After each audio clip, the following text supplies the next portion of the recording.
work. Okay, I restarted. Let's see if it works now. And there we go. Okay. What is up, YouTube? I'm back. I was messing with some stream issues earlier, but we are now good. We're just in time here. We're just about to do my first run today. Is it still the old title? Oh my god, I'm gonna fucking lose it. It's the old title from oh! Okay, hold, let me fix the title real quick. Guys, let me just keep fucking around with this stream for the next 8 hours. Can I just play the fucking game? Goodness gracious. I'm 20% speed. I won 20% speed runs. Oblivion after. I've only had to type that in like 20 times. Save, of course, update the thumbnail, right? Because I'm sure it didn't save that either. Oh man, I fucking love streaming, dude. It just works. Everything just works as intended. Okay, I'll quit whining now. God damn. Where was the thumbnail I had? I'll just use this one. Whatever, who cares? Boom. Oh! Okay. Pew. Is it updated? Hopefully the title updated. Anyways, 3, 2, 1, go. Is anybody on YouTube? Okay, I see somebody on the YouTube chat now, finally. God damn. God motherfucking damn. Okay, rolling. Oh, all right. It's been peaceful here. Hey everybody. All right, we're getting into a run today. First time actually grinding this game in like a while. We'll see how it goes. Wish me luck. Nice. Did my splits start? I got distracted. Let me try that again. Also, let me grab my reset button. Much needed. Got to hear some beautiful Windows noises there. I'll reset for a few nesters. Like, why not? I'll do it. 3, 2, 1, go.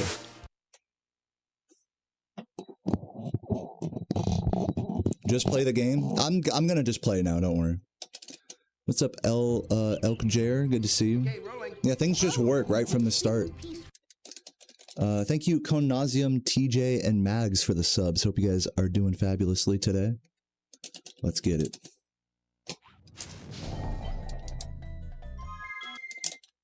Bro's like, just play the game. No, I'm with you, bro. I'm with you. People watching right now gotta be so pissed right now. Like, dude, this guy just, all he does is he fucks around and complains, and he doesn't just play the fucking game. That's what you guys are thinking. I bet. All he does is talk and talk about, oh, he doesn't want world record anymore, and then he does speedruns for world record. It's like, make up your mind, Deo. He's like, oh, I'm gonna do speedruns today. Then all he does is complain that YouTube doesn't work. Gosh. All right, let's get it. Oh, this, maybe? No, that's not gonna work. Yeah, I deleted the 2-second stream. I'm done talking about that now. We fixed it. Except this fucking mic thing. Let's get it. Oh man, my Stream Elements bot actually works in the YouTube chat now. That's kind of wild. Let me see if I can turn off. I shouldn't even say this aloud, but. Okay, rolling. Oh, it's been peaceful.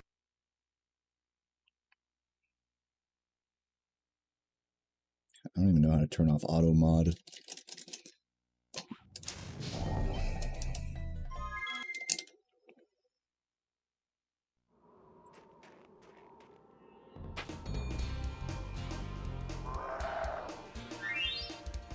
Yeah, whatever. It's fine.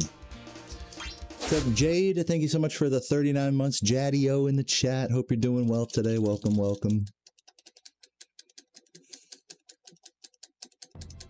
Bro, just start the stream already. God, this guy sucks at streaming. What's up, Mr. T? How you doing? What's up, April? At least I'm not one of those people that like fucking puts on a God, this fucking Windows noise, dude. Oh.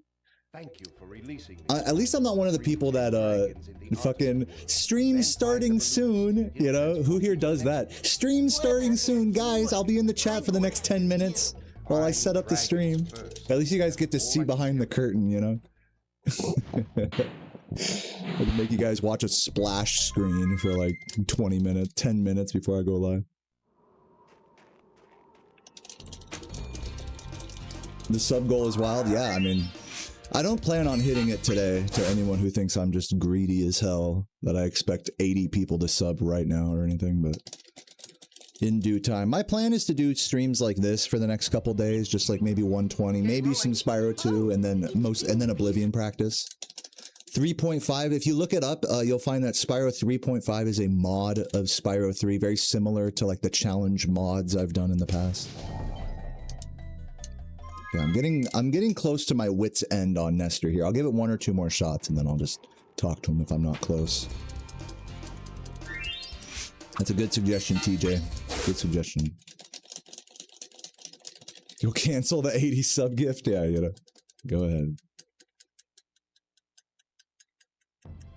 Just checking, is YouTube still here? Oh, it's been peaceful. Is YouTube chat, where are you guys at? I'm seeing a lot of Twitch chatters right now. Where are my YouTube chatters? Post an emote. Dude, every time I'm locked in, that's when the fucking Windows noise comes. I swear to God. That's why, oh, you know what it is? Here's the trick, actually. I have to make it output to my headphones so it doesn't fucking distract me at the start of my runs. Because now...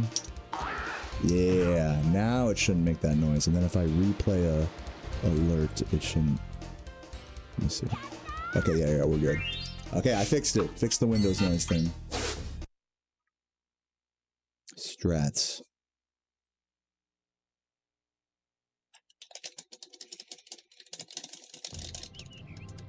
Okay, rolling. Oh, it's been peaceful. Yeah, I see the YouTube chat. Yeah, I know. I'm sorry I scared all the YouTube chatters over to Twitch. My YouTube stream is fixed now, to those who want to go back. This won't work. I'm gonna just play it. You know what? I'm just gonna play this one. I've already given myself enough of a brain aneurysm in the first 20 minutes of stream. Let's just play this one out. At least for now. What's up, TM? What about Nasty Newark? I'm going after him. Find dragons first. That's all I can tell you. Did I watch, there's a new Toys for Bob interview? No, I didn't watch it. You hear double game volume? Should I try to fix it or no? Be honest, I'm already want to fucking jump off a cliff from tech issues. So bear that in mind if you tell me yes or no right now. If the stream is watchable, then I'll just not worry about it.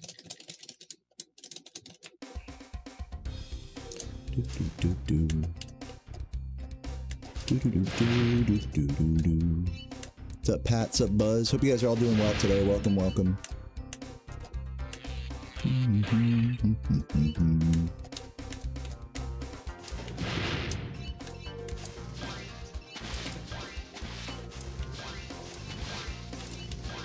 Well, you know, I guess it's to be expected. My first stream back here in Virginia. As many of you know, I was in a different setup. I was in Missouri for the last, like, 2 weeks, basically. Took a lot of time off from streaming, but we did do a couple of cool challenge runs. We did a 15-hour stream and an 8-hour stream of just non-stop Spyro 1, 2, and 3. And, yeah, dude. Fucking vibes. Fucking vibes. Ah, fuck. So hopefully I can relax a little bit as we go through this run here. It's not, I gotta be honest, it's not great to start a speedrun grind like agitated. That's not a great way to start that. I definitely miss not streaming. Can I just tell you guys that right now? The fucking last week of me not streaming at all. Oh man, I could have streamed yesterday and I was like, you know what? Fuck that shit. It's nothing but a headache. Nothing but a headache. The only thing that makes streaming fun is talking to you guys and like fucking chilling out. And so far I'm struggling in both of those departments right now. So yeah, hopefully as this goes on here, I'll become slowly sedated by this game and by the whole process. TLDR of the interview you got. Oh, from, okay, it's not calling it Spyro 4. First, okay, I didn't read all that, but it sounds like nothing, I'd hate to say this so bluntly, it sounds like nothing of much importance. But if it is something of importance, feel free to keep blabbering about it. That's fine with me. Either way.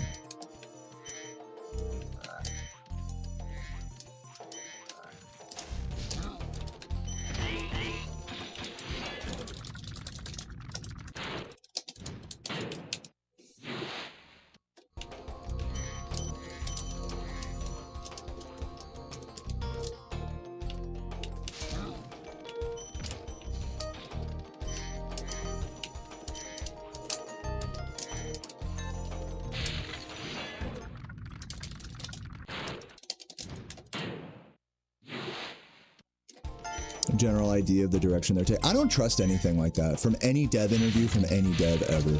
Am I too pessimistic for that?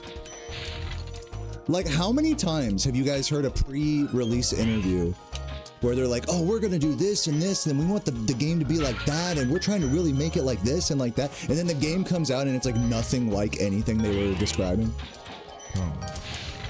Like, how much that happens like most of the time, right? Like, so I don't see any reason to like put too much faith into any dev interviews personally. Maybe I'm just a pessimist for that.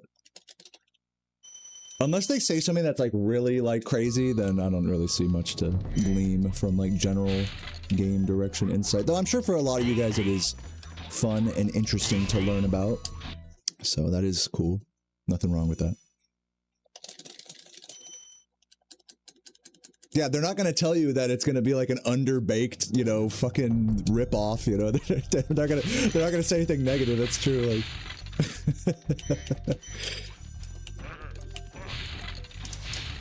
But I'm not saying it is going to be that either, even though I kind of said that in a video already. I'm like the pessimist guy that is like not confident at all that Spyro 4 is going to be good. So you guys can laugh at me when it comes out and it's like slightly, you know, that it's actually good. Feel free to point and laugh at me. What's up, No Dream? Thank you for the sub. I'll look over in a sec.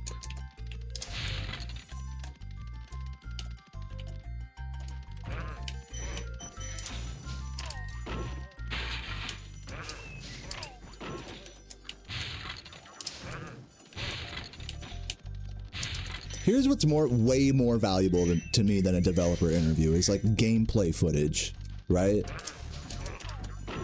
Like if we're gonna try to get hyped about, oh, did you see the new Spyro 4 thing? It's like, unless it's like raw gameplay, I'm really not interested that much. Is anyone else here on that wavelength? Or again, am I just being too pessimistic?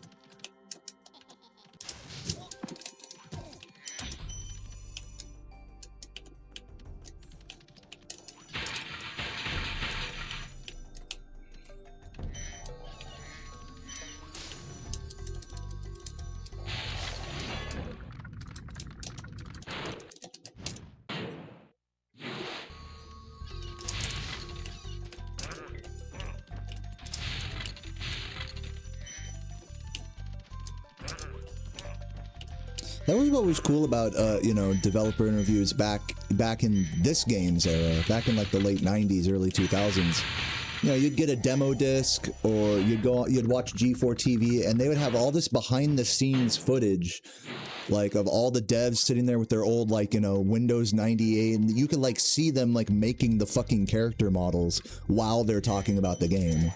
You know what I'm saying? Like, the talk is cheap. It's like, I want to see like the actual, like, what's going on in the studio, like how the fucking pizza is being made type of shit.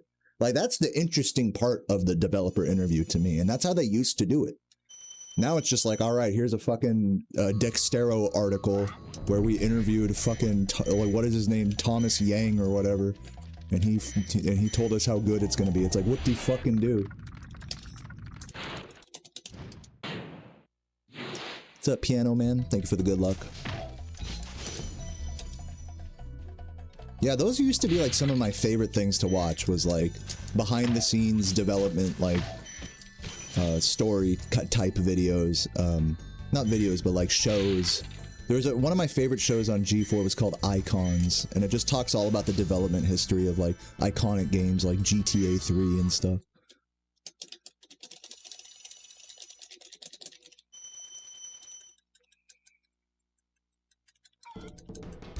Even this game, you know, you guys all remember the Stuart Copeland, you know, PlayStation Magazine interview. You know, it's like, that was a fucking genuinely interesting, you know, interview. Because you got to see, like, what he was doing, you know? It wasn't just like he was just telling you what he was doing, he was, like, showing you, you know?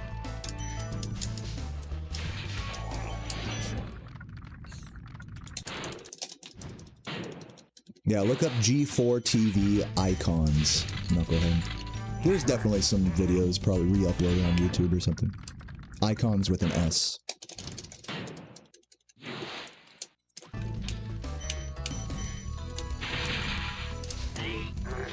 Oop, nice push back. Oh my shit.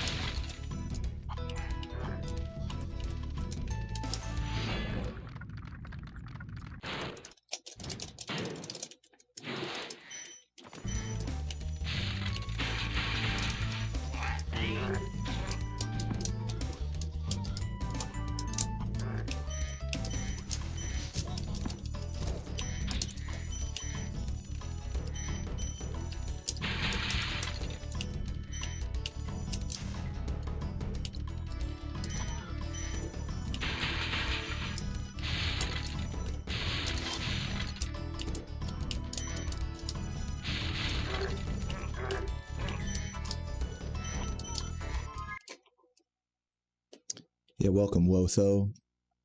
Welcome, everybody.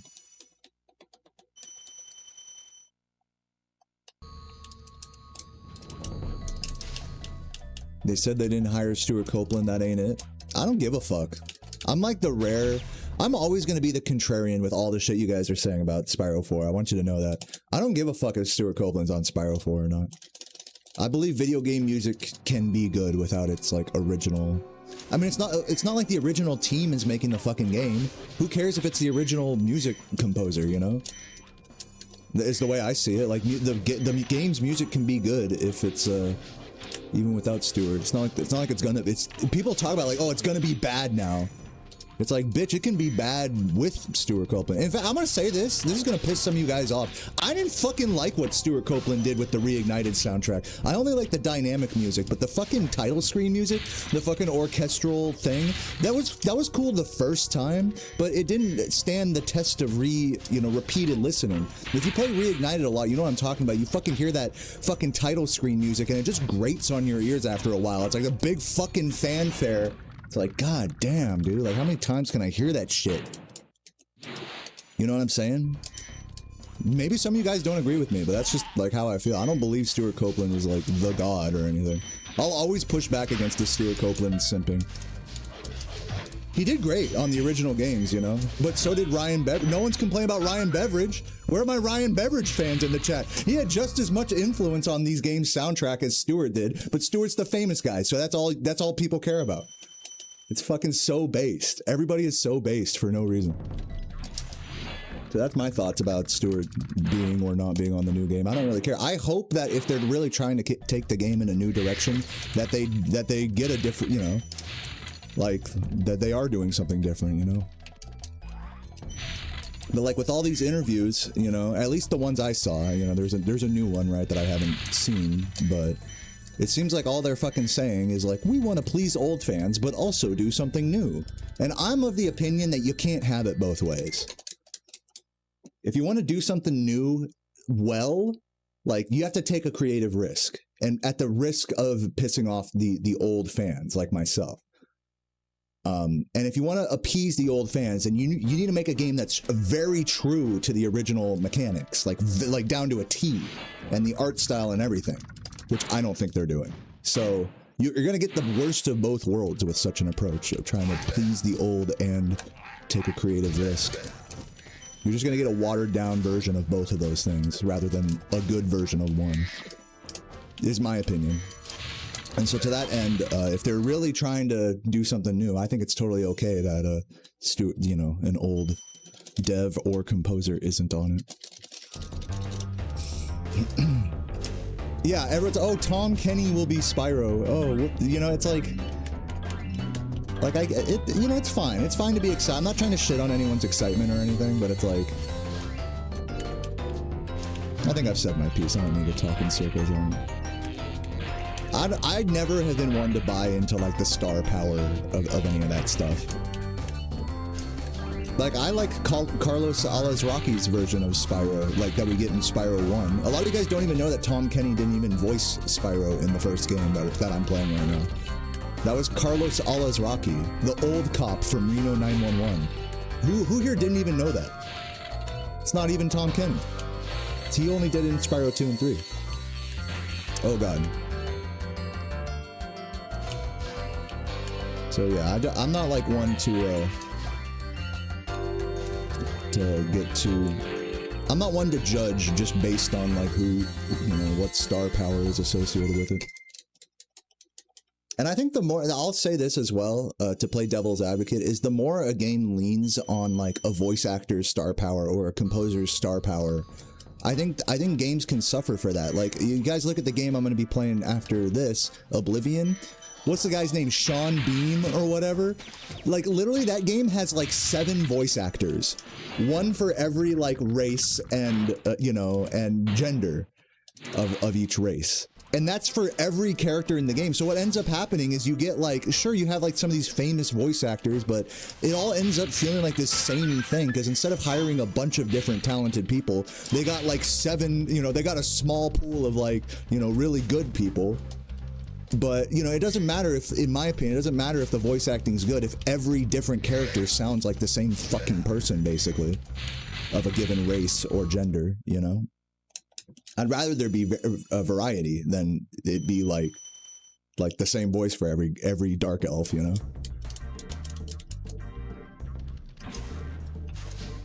Or the same inflection for like Martin or whatever, you know?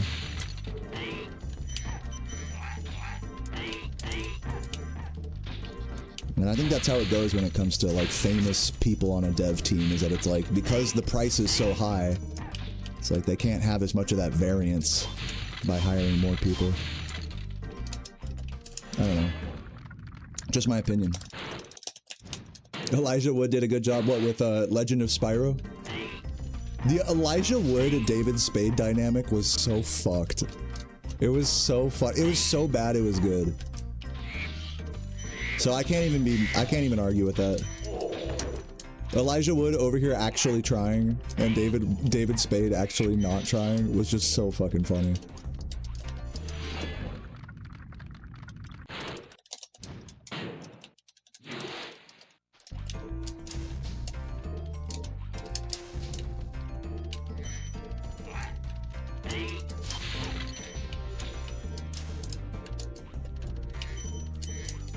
Ever thought about getting into racing sim? I like racing sims, or just racing games in general. Like, I remember back in 2021, 2022, when I first got really into like full-time streaming and stuff, I would play Spyro, and you guys know how I'm gonna like do a run or two and then play Oblivion. Well, back then I would do a run or two and then play Forza Horizon 4, or whatever the game was back then. And I had the whole, like, the racing wheels set up and everything. Oh, that was terrible. I had the whole racing wheel set up and this big 80-inch Sony TV. Or no, it was like 50 inches. But it was like a big-ass TV. With the, you know, the pedals and stuff. I realized, though, I was like, you know what? I realized that, like, if you play a racing sim, and I'm sorry if this is gonna upset some of the racing sim fans. Fuck, dude, I'm playing like a fucking asshole right now. Give me a sec. This is gonna upset some of the racing sim fans in the chat, but, Jesus Christ, come on! Holy fuck, man! Get up there! Dude, this is upsetting. Should I reset? I feel like I shouldn't, right? Okay. Man, I'm like flustered after that. I'll continue my thoughts in a moment. Let me just finish this level. God, I hate speedrunning. Give me a moment.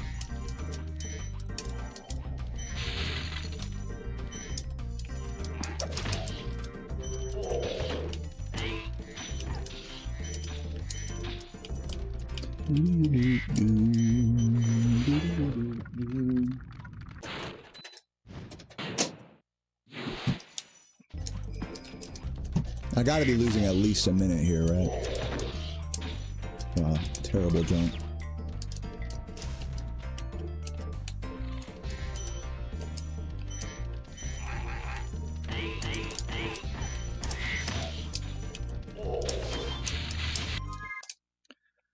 Alright, how bad was that? Okay, still sub 1 minute behind, I guess, these splits. We'll keep it going.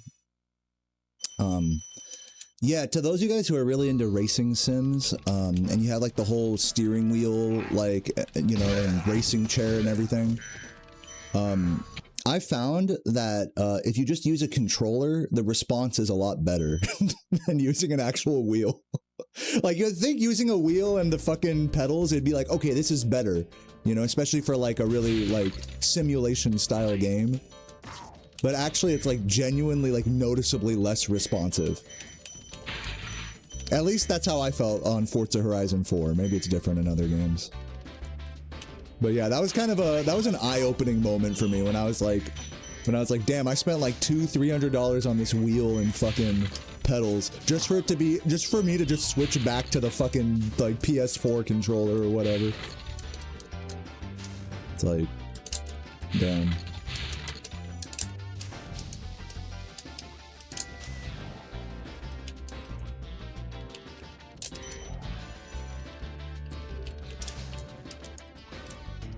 Yeah, I think if you're trying to play like one of those games competitively, you should not use a wheel and pedals. It is more fun. Like, I'll give you that. Like, it's more fun and immersive to use them. Like, I'm not saying it isn't fun. It's just suboptimal. Like the input, it's like genuinely, even if you're like really quick with the wheel and everything, like the input delay just feels so much worse. I mean, not so much worse, but like noticeably worse.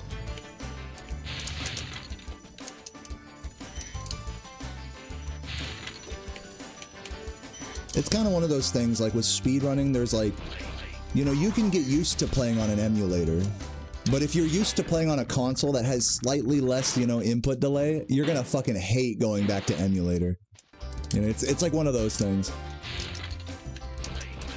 It's like, it's just barely different enough to like kind of ruin it for you, if that makes sense.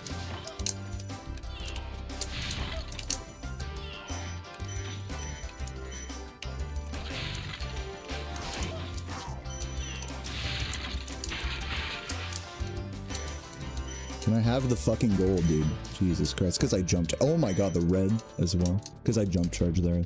Sparks was not having that.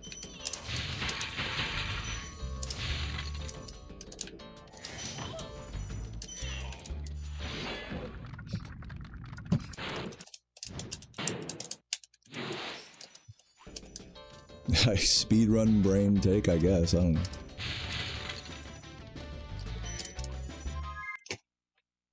What's up, Dev? How you doing?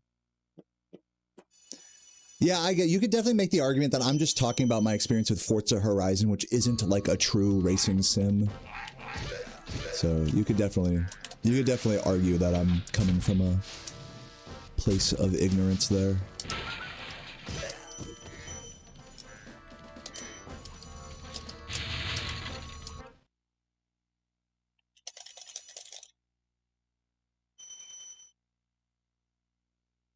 Dude, that's what I'm saying, Bastion. I think real cars should use a fucking controller instead of a steering wheel and pedals. That would actually be fucking base. And people have done that before. You guys ever seen that? You can look it up.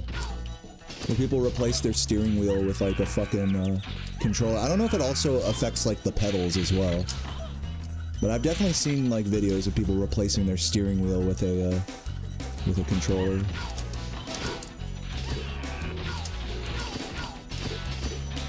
Like for their real car, I mean.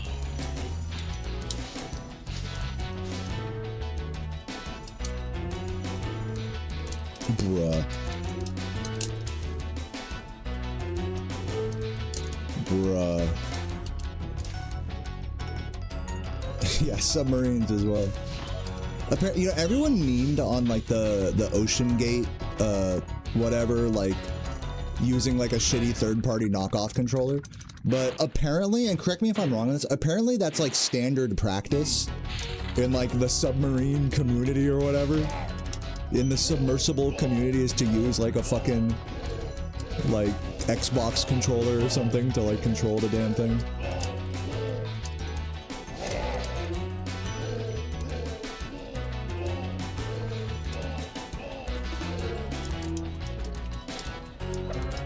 Like, that whole disaster was really eye-opening when it came to, like, wow, all this stuff is really stupid. And then it's like, oh, but a lot of this is just, like, standard practice as well, which is just also stupid. Like, a lot of it wasn't standard practice, but a lot of the stupid stuff was standard practice as well. So it's kind of like that classic thing where, like, I think a lot of industries where, like, the risk, you know, how do you say it? Like, with aviation, or some of these industries where like you can't afford to, you know, like one mistake can equal the deaths of many people type of thing. You know, it's just those lessons just need to be learned in blood, sadly. You know, every FAA, you know, regulation for airplanes is like written in blood. And it's just like, I think with the Ocean Gate thing, it's kind of like a similar story there. It's like, now that that's happened, you know, maybe we'll see less fucking Mad Catz controllers taking us down to the Titanic. Who knows? Oh god. Dude, can I fucking, like, have sparks? Like, where's my sparks, dude? Give me that. I spent, like, the entire life. I lost sparks for, like, the worst part of the run right there. I'm not even kidding you. I could have lost sparks anywhere else in this homeworld, and it wouldn't have been as bad. I should have honestly taken a death abuse after grabbing the dragon in Shemp. That's how bad that sparkless was.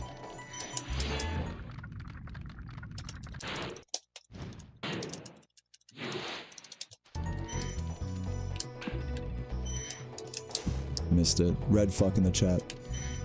Wasn't even looking at the fucking screen. My heart is so not in this game. It's crazy. Hopefully as I keep going, I can like maybe get some okay paces again. We'll see. Right now, obviously this is not one of those. I might have missed the green there. Let's see. So green fuck and red fuck. I'm gonna try to lock in here and not yap too much.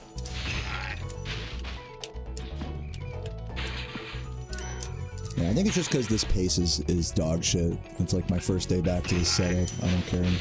I'm just not caring at all. But I need to find it. I need to find the fire within me. You know? I know you guys want it. I know there's so many of you guys watching that are like, Deo, I want you to care. I'm trying, man. I'm trying to find it in my heart to care about speedrunning this. Trust. That's why I'm doing it. I'm trying to find it.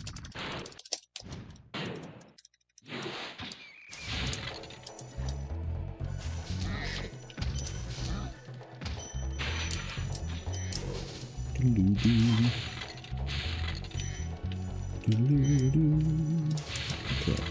Right.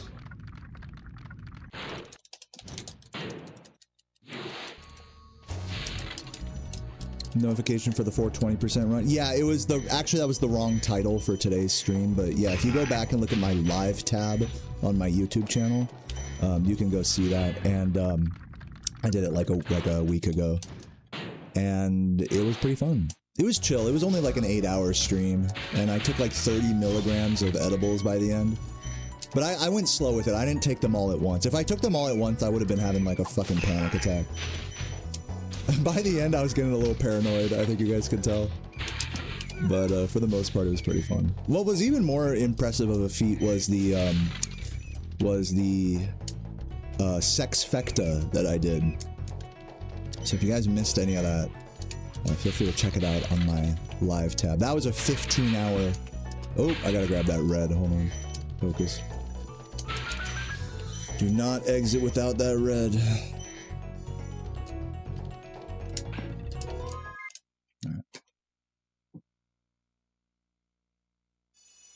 Yeah, I'm not gonna call it 911%, but what I am gonna do is 3 trifectas for a future sub goal. Before I do that, I am currently sub goal in Spyro 3, 117%, 3.5, 117%, which is like a hard mod of Spyro 3. So that's the roadmap with that. Thanks for watching the Sonic Adventure 2 video. It did so bad. Like, I just couldn't think of something to title it that, like, wasn't clickbaity, you know? Like, that was, like, actually interesting enough. Not that it really makes a difference. But, you know, given that, not to complain, it's more, I only bring it up to say thanks for, anytime I get a compliment on that, it means a lot. I'm glad that as long as it entertained somebody here, like, that's all that matters to me. I'm not I don't need to be Mr. Beast about it or anything.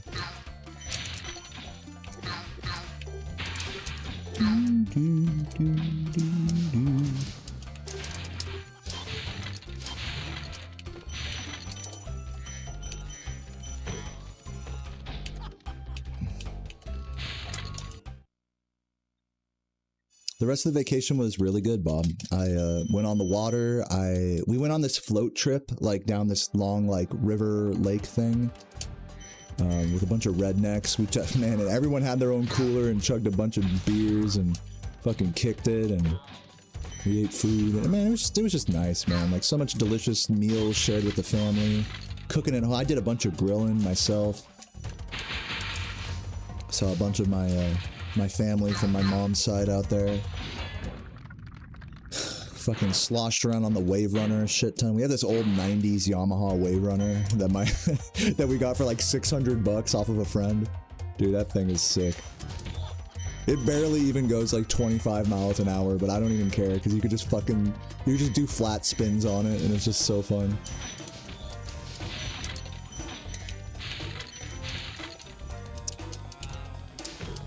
I missed it.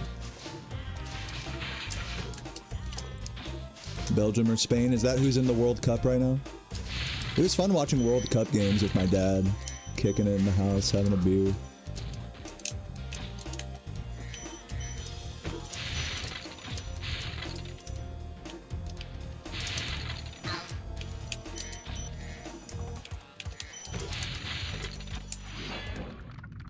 What's up, Michael Link? Buzzing, watch the song video. Dark Souls Smart. Yeah, it was funny with that edit at the start of the video. I didn't even know the name of that boss, but I had asked my editor to like get creative with the that was like the one change I asked Callum to make. It was like, hey, make the intro a little bit more interesting, you know? And that was what he came up with. And I remember he like sent me that revised version that, you know, that ended up getting posted. He sent me that revised version after I was at the end of all of my traveling coming home, like the other night.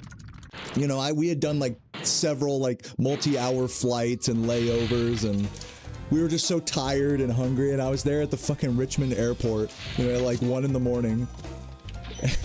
And he sends me this. He's like, are there any other changes you want me to make? I'm like, you know what? I was so over it. I was like, dude, it's fine. It's fucking fine. I remember watching that and I was like, what the fuck? And I was just so tired. I was like, I have no creative input further on this. We're running with this. So stupid. All right. Did I ever play boat racing games like Wave? Yeah, I like Wave Race 64. That's a really cool game. I really like the music from Wave Race 64, actually. Oh my god, come on.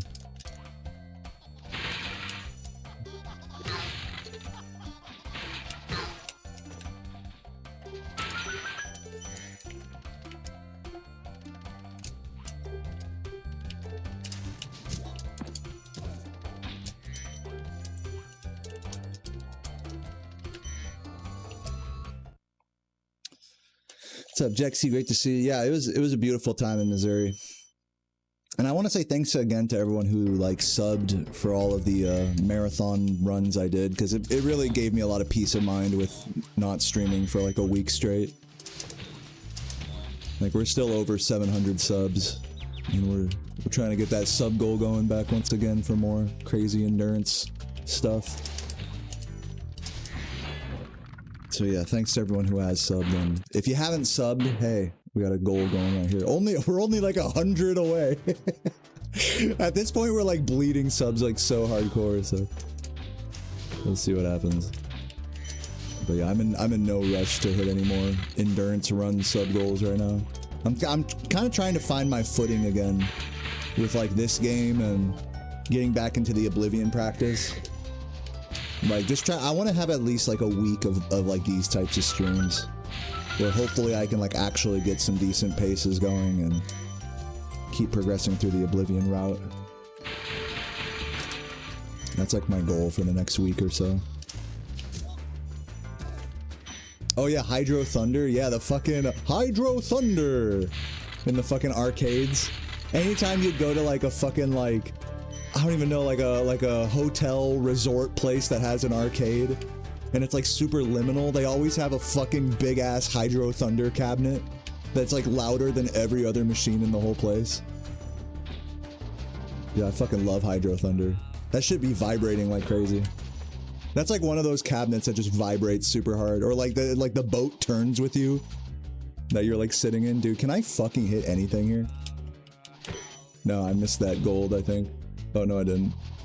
Watch me still get these spiders right now. Come on. Nope. I could have had that. I literally could have had that and I fucking fucked it.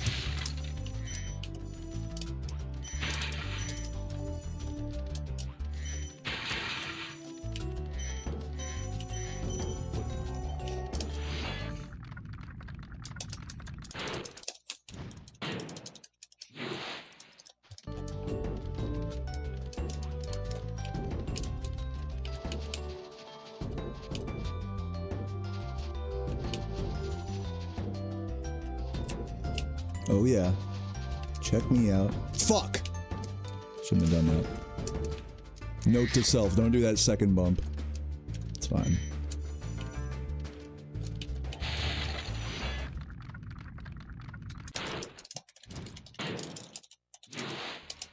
Raspberry Pi arcade, like a main cabinet, in other words. You'd be like Billy Mitchell. I did not have sex with that main cabinet.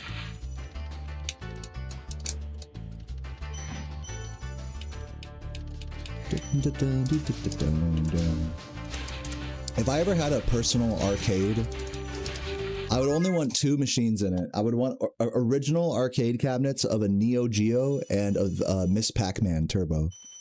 Because that's what they had at the old, or that's what they have at the old pizzeria that I grew up by. And the Neo Geo has to have, fucking, hold on.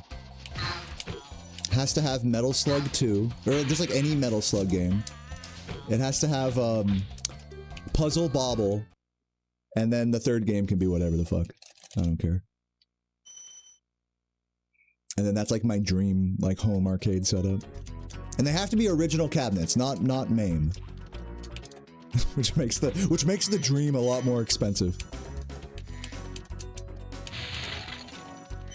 How much is like, because I know like the home console Neo Geo is like fucking thousands of dollars, right? That shit was expensive even back in the day. That shit's like turbo expensive now. I wonder how much like, how expensive is an actual Neo Geo arcade cabinet like from the 80s? Gonna call it AdTube? Dude, someone type the fucking link to my Kick stream in the chat for that guy.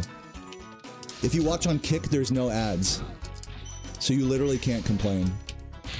I did it for you, dear complainer.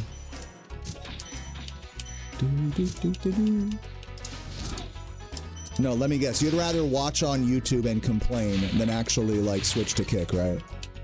Let me guess. That's alright.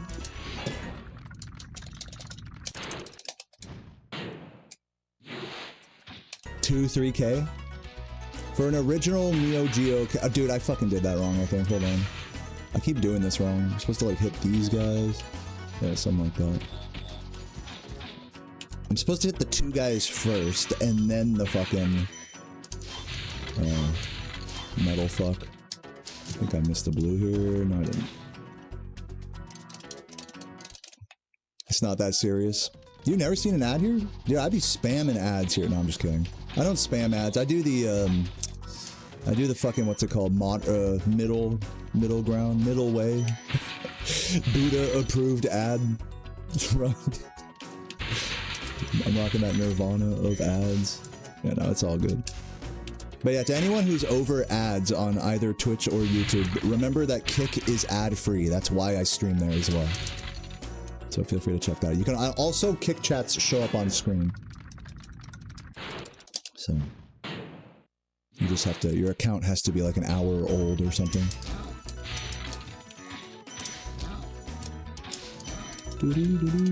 So to all my cheap lurkers out there, I got you. My public service to you.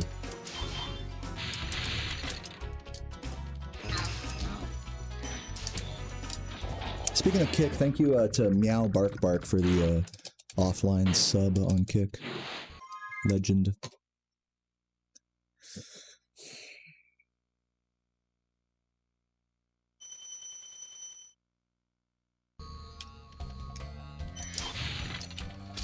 Oh my god, I'm like not even looking at the game here.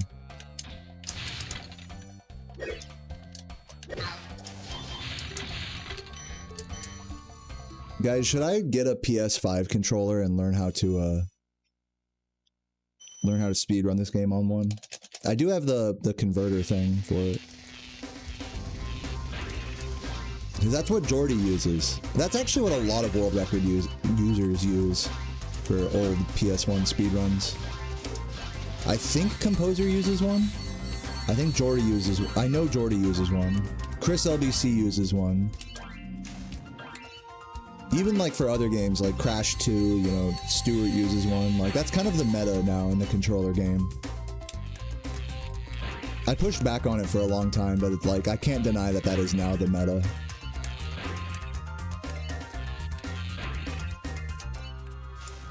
You're saying DDR, Matt?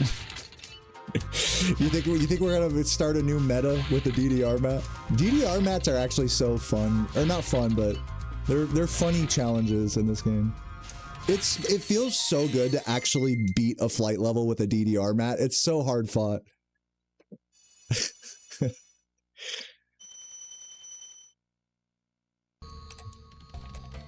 What does PS5 controller do that PS2 controller doesn't? It doesn't fall apart after like a month, for starters. Notably for the joystick, the dead zone is different. Again, I haven't speedrun on a PS5 controller, so I can't really like speak too much to the differences, but it is different enough that people like to use it, so that's really all I can say.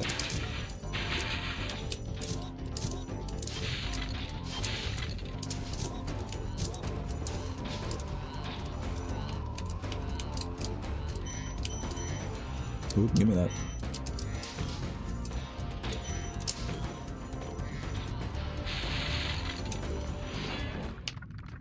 Yeah, it does have longer handles, doesn't it? Which is good because I have big hands.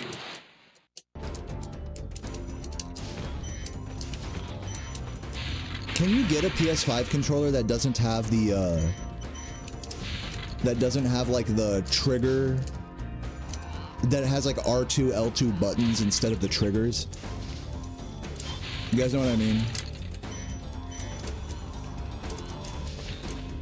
Because I know you can change the stick caps to be more like a PS2 controller, but I don't know about the R2, L2, because they're like triggers instead of buttons like this, right? So that's probably like the biggest like actual feel difference, as far as I can surmise. Yeah, for 5 times the price. I know that's kind of one of the things that's been holding me back with it. It is like a good $150 just to get like a basic one.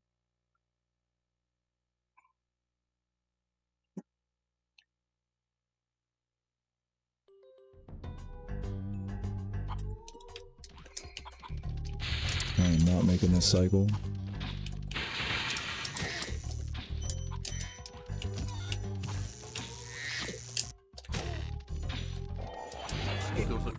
Yo, Wolfie with the 5 gifts. Let's go, man. Our first 5 gifter of the day. Hope you're doing well today, Wolfie. Thank you for the support. Also, in case I missed it, shout out No Dream and Night Sky with the subs earlier as well. No Dream with the tier 2.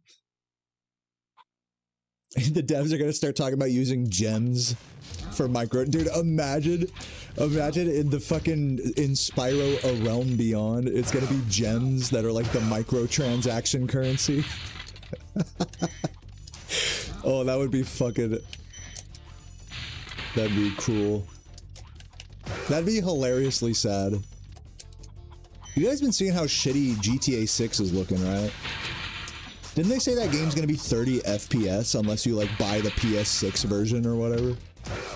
Or unless you buy like the super big dick version of the game. And then like if you just buy the base version for $80, it doesn't even have the full game.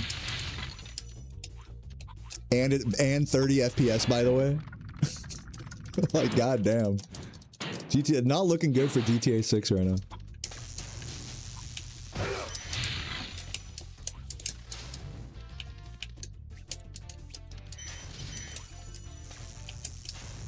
Yeah, they're like begging us to pirate it on PC and install like mods to uncap the frame rate. But then what's gonna happen if you do that? Even if you can do that successfully, which is probably gonna be hard at release, but say you can do that successfully, I bet you it's gonna be so fucking shitty that the physics are gonna be tied to the frame rate. So if you try to manually increase the frame rate, it'll like break the fucking game. Cars will start going like 1,000,000 miles an hour and shit. I bet. Oh, there's no day one PC release? Ah. Yeah, I'm definitely waiting for the PC release. For sure. No, and then also, have you guys been seeing everyone complaining about physical... PlayStation's getting rid of physical discs. Who here is pissed about that? My whole Twitter feed has been filled with people that are pissed about that.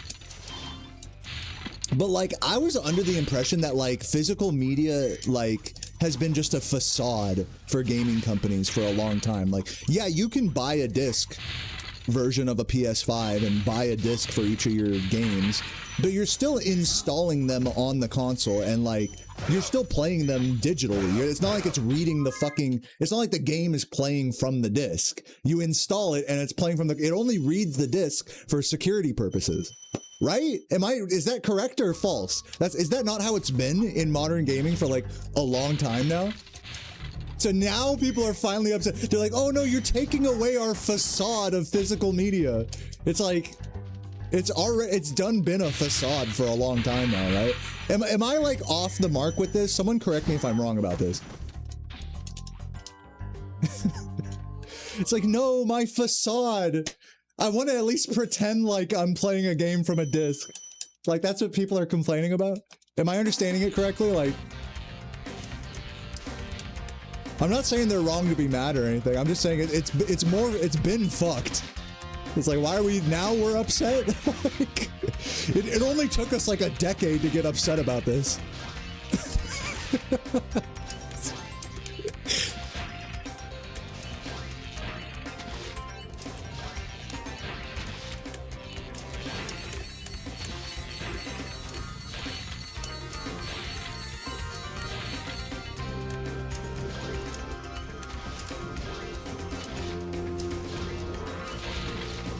Oh god, live? Okay, this is a mess. I like missed the glide button. How do you miss the fucking glide button? I gotta hit this guy first, then this. Skip the animation. Yo, Chloe, what up? Good to see you. Welcome, welcome. Yeah, that's what I'm saying, Addison. It's like, oh, okay, people are mad now that PS6 or whatever is gonna have disc. It's like, bro, this ship has already sailed. Like, and I hate to say it in such doomer terms, but like, if you care about your games like running from a disc, like, games haven't done that for the last decade. Even if you have a physical disc for whatever new game, that's just not how it works. It's all just an illusion. But when they take away the illusion from you, then it's like, oh no, they're taking away our physical media. They already took it from you. You're just playing pretend with your discs nowadays, you know, right? Even if you have a disc, they're talking about like, oh, you can only install it on so many consoles at a time or whatever.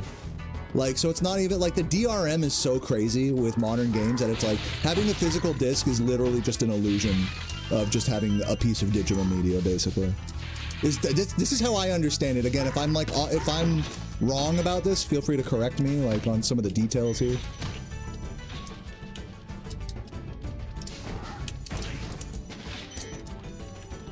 Yeah, man, so people have been getting upset on Twitter about this. Which, I mean, good. Like, fucking games should run off of a fucking disc.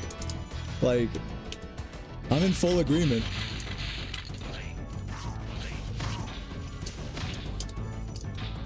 Like, DRM is bullshit. Yeah, modern gaming is so cooked, like...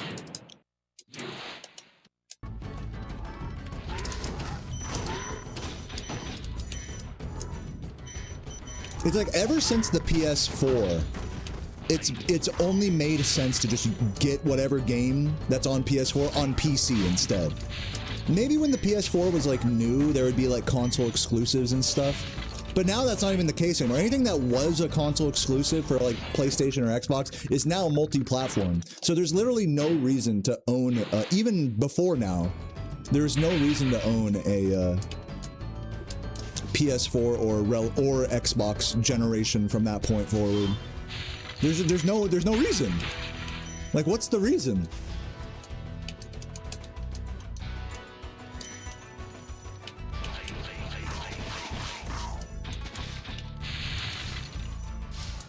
These consoles are just shitty DRM PCs now. Which would be fine if they were priced accordingly. But they're not. They're priced like full... They're priced like advanced gaming PCs, you know?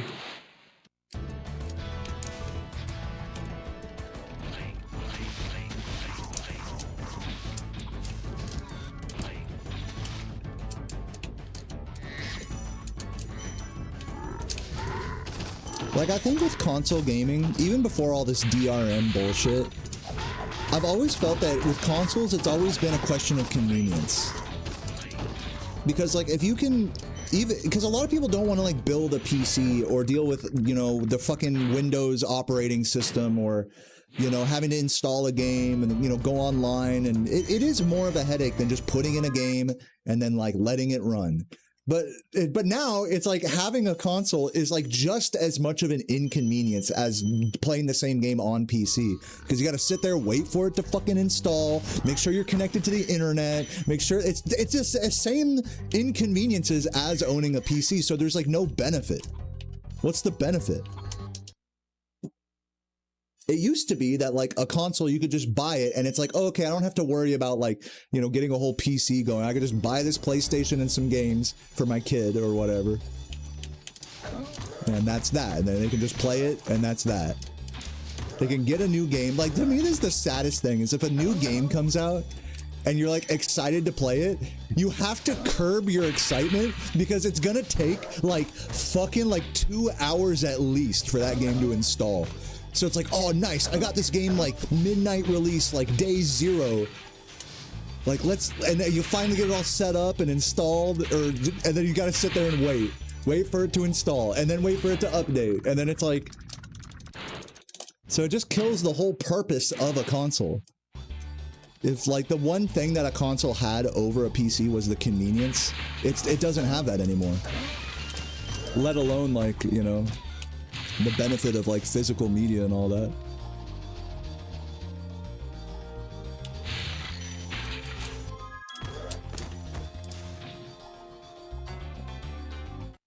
Even Cotton refuses to be associated. Yeah, these splits are pretty bad, or this run is pretty bad. But in my defense, it's my first day back, and I'm just having a. What do they say in the UK? I'm just having a laugh. I'm having a laugh with this bollocks. Bollocks. I'm just taking the piss with this run right now, in other words. Any English people in the chat?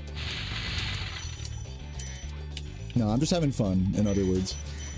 But I am going to be taking these runs a little bit more seriously. I'm gonna try to just do streams like this like all week this coming week. It is like the weekend now, so I mean, we'll see if I end up taking a day off tomorrow or something to be with Sarah, but I've been like taking so many days off lately for vacation. I kind of just want to stream through the weekend and just keep doing it. I've seen Trailer Park Boys. I've seen clips of it. I haven't like watched the whole fucking show or anything. I like recognize the characters.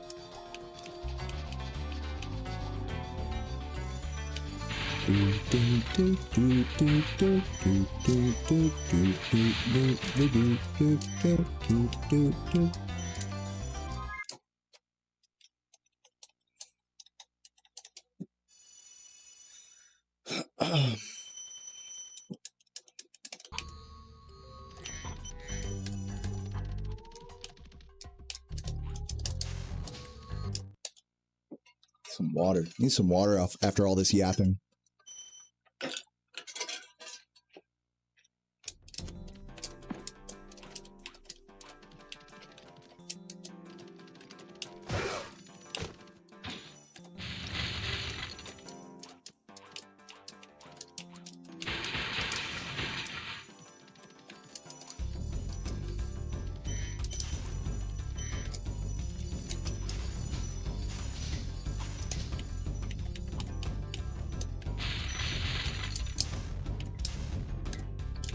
Yeah, guys, gaming's cooked. I'm sorry to tell you. In case you weren't already aware. Hey, guys, are there any good games coming out? Like, or that are out? Any good new games you guys are playing? I haven't heard of a single one lately. But I'm sure I'm just not looking hard enough.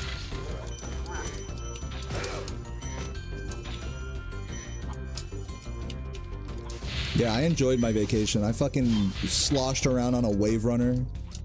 I fucking jumped in the water, drank a lot of beers, ate a lot of barbecue. Oh man, my dad made this salmon ceviche that was so good, bro. I'm gonna make it myself soon. Get some fresh salmon, cube it up. Ton of lemon juice, you know, bell pepper, avocado, cilantro. Man, that shit. With some tortilla chips or some sourdough toast. Oh my god. That shit is so banging.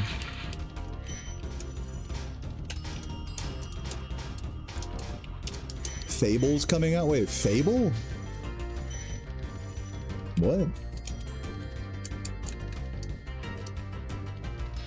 Is it the year 2002 right now? Is it like a Fable remake or?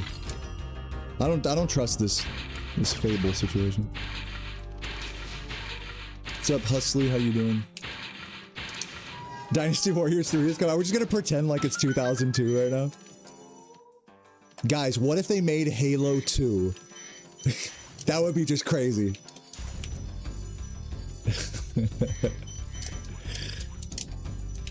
It's getting a remake, dude. Fucking, I'm sorry. I can't be bothered to give a fuck about remakes anymore. They're like remaking Halo Combat Evolved for like the 5th time. It's like the 5th time they've remade that game. And people are still fucking eating it up. It's crazy, dude. We're so cooked. But this time, it's different. Is it?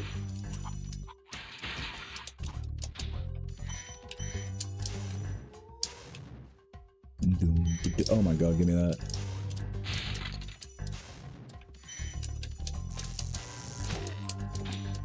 Ugh.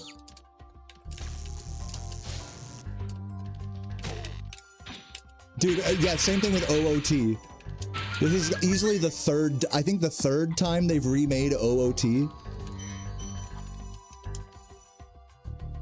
It's like they're taking the piss, as they say in the UK. They're just taking the piss with these remakes. They're like, all right, we remade this game like 10 years ago, or put it on like a handheld, or did this, or whatever, or ported it to a new console. It's been like 5-10 years. Let's just do it again. Let's just do it again. It's like the Skyrim thing. Like let's release Skyrim like 10 times. Legendary edition. Fucking this time it's for real edition. Like what? The fact that people are like get excited about that, it blows my mind. That's like the fucking type of sarcasm that like you'd see in a GTA game. It's like, all right, we're just gonna re-release the same game for the 5th time. I can get like making a remake once, maybe, but like 2, 3, 4 times, and people like don't even question it. They're like, "Oh, that's cool. I like OOT." Dude, we're so brain dead. We're all so fucking brain dead. I'm sorry. Like nobody's even like talking about that. They're just like, "All right, yeah, another remake, sure." Yeah, the film industry is the same way. They just remake a bunch of old movies that people like instead of actually making a good new IP. Making a new thing good, it takes a lot more energy and it's a much bigger risk, you know? So of course they're just gonna remake the same shit over and over as long as people watch it, as long as they play it or whatever. Dude, rip 30 seconds there. The sub goal is for a game called Spyro 3.5, which is a mod of Spyro 3 that moves all the gems and eggs to very hard to reach places. Very similarly to like my Pete's Gauntlet mods, if you've seen my videos about that. So I'm gonna play through that game 117% if we hit the sub goal in the next few days or so, over the next week. There we go. Ooh, juicy one too. And to those who are wondering, like, Deo, didn't you already play through that game, like, more than once? I haven't 117%ed it. I've any percented it, And I've 100-egged it. But I haven't 117%ed it.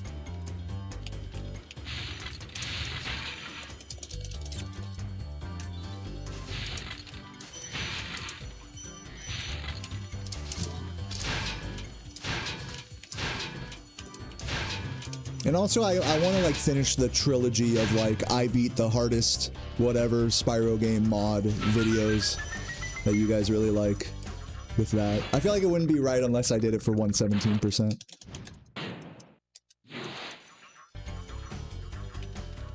Yeah, that's correct, Bastion. No, not only that, you got to think bigger, Bastion. You're not thinking big enough here. If you get a high enough proxy, you can actually go over the wall of the castle. Not just to that platform you're talking about, but over the wall, fly out of bounds to the stairs where all the armor suits are, and that saves like 10 seconds. But it requires like one of the most rare, precise proxies like possible.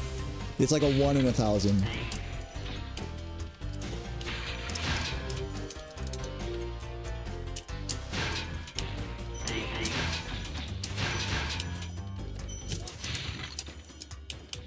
What's up, Pablo? How you doing? Welcome, welcome.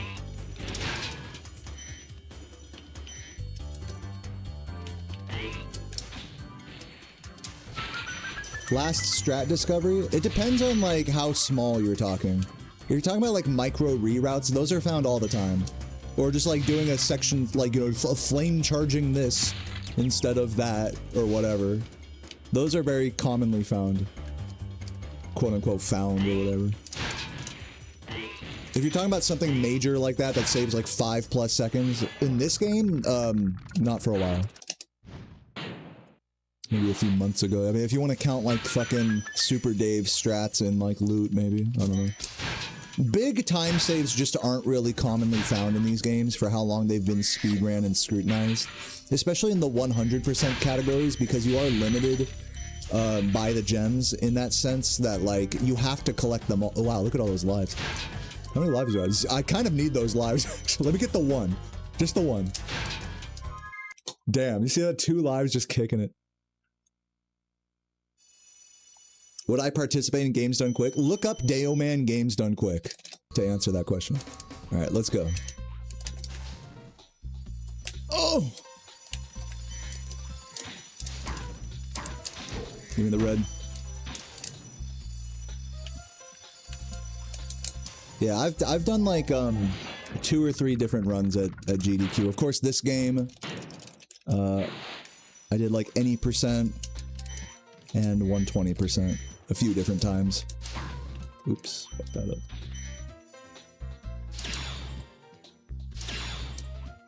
I haven't played anything besides this game at a GDQ before though. What's up, Shoddy? How you doing? You thought about attending GDQ? Are they cool? Dude, they're a lot of fun. If you have the money to go, like, you know, it can be a little pricey of a thing to attend. But if you have the money for it, I would say, yeah, and you like speedrunning, and you have, even if, especially if you have like friends in the community, like, you know, if you follow a certain game or whatever. And even if you don't, you can always go and just volunteer and make friends there. It's a great place to go and make friends around speedrunning, for sure. Yo, Marth with the sub, let's go. Get the world record back. I'm trying. I'm trying. Thank you for the tier 1, man. Yeah, I love GDQs, but of course I'm biased because like I love speedrunning and I love like all the people in the community around speedrunning and adjacent to it. I love all the funky, funny people you'll meet, you know, socially awkward and, you know, countercultural, gender fluid and all that. You know, I love all the people in this hobby, so. And I just love the hobby itself. I love streaming and I love, you know, the communities I'm a part of and stuff, so GDQ is like a wonderful experience for me. Even if I barely know anyone, like it's always like a blast because I can just go up to people and just talk to them and be like, oh, what do you play? Oh, what's going on with that? You know. But you could say I'm a little biased for that. For your average person who like doesn't speedrun or doesn't really know anyone in these communities, isn't really a part of any games community, you can still have fun at a GDQ. I would just recommend doing something like volunteering, just so you can make it more, like, purposeful. That would be my recommendation. But yeah. Just like any other con, you know, if you think about it. I'm gonna wait for this. It's not exactly a con, but it's like a con. If you've ever been to any convention, you know, before.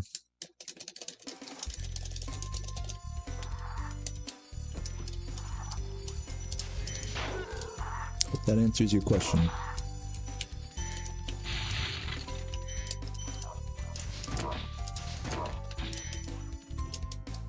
What's up, Chief?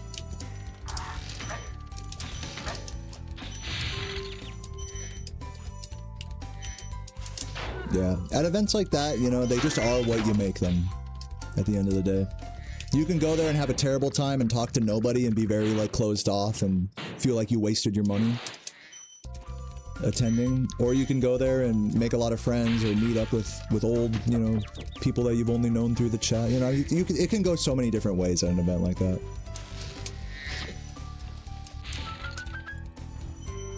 So, yeah. If you have an open mind and an open heart, I would say definitely go. If you have an open mind, an open heart, and an open wallet, then definitely go. But if you don't have any three of those things, I would probably consider saving your money.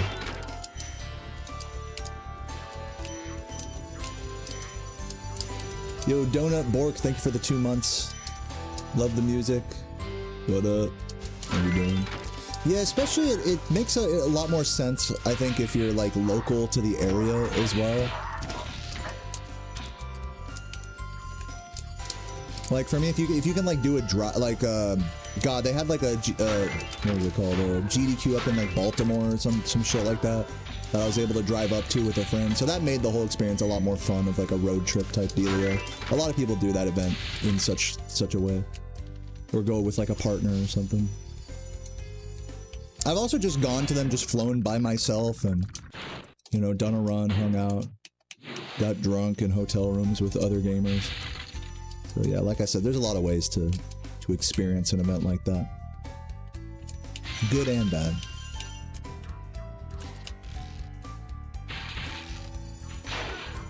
Oops, not quite. Oh, am I dead?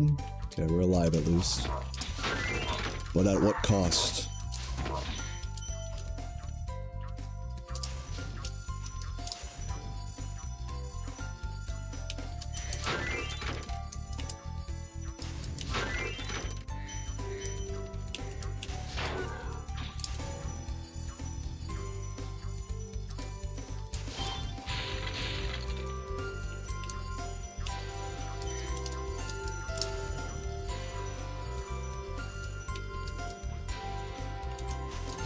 You gotta just grab that guy the first. I always fuck that up. It's like, I'm thinking like, well, I'll just save him for later, but it's actually slower to leave him for later like that, rather than just waiting the first time.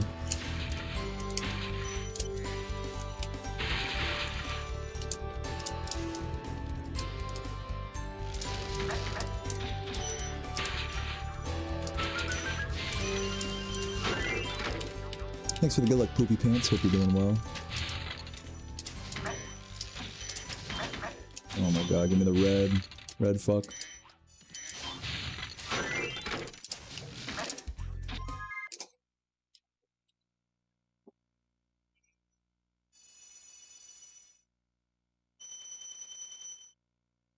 Yeah, thanks again, Donut and Marth. Hope you guys are doing well today. Missing my streams. Hope you're doing well today, Dev. I'm glad to have you here. Fuck.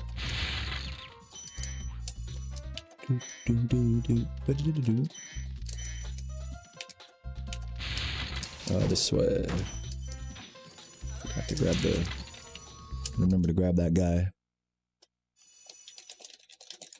I got wall glide route, yes. Yush. As Knuckles would say... As Japanese Knuckles would say at the end of a mission. Yush.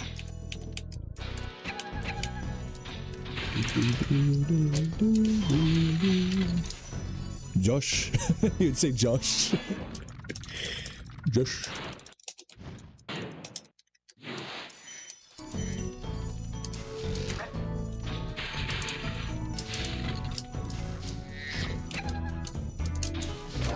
No. What? Okay. That was a crazy I should have been eaten there. That's insane. You know what? I'm not complaining.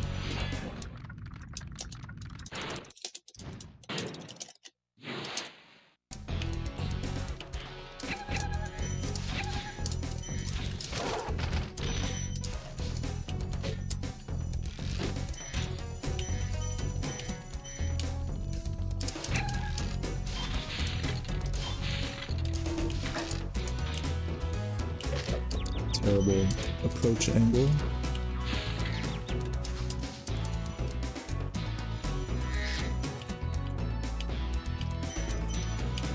Bro. Imagine just killing a straight line of enemies. Couldn't be me.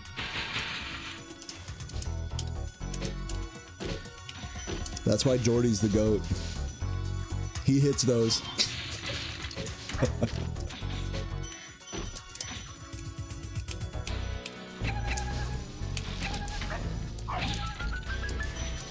Oh my god, come on. Bruh, I just jumped over it. Come on, man. Terrible movement.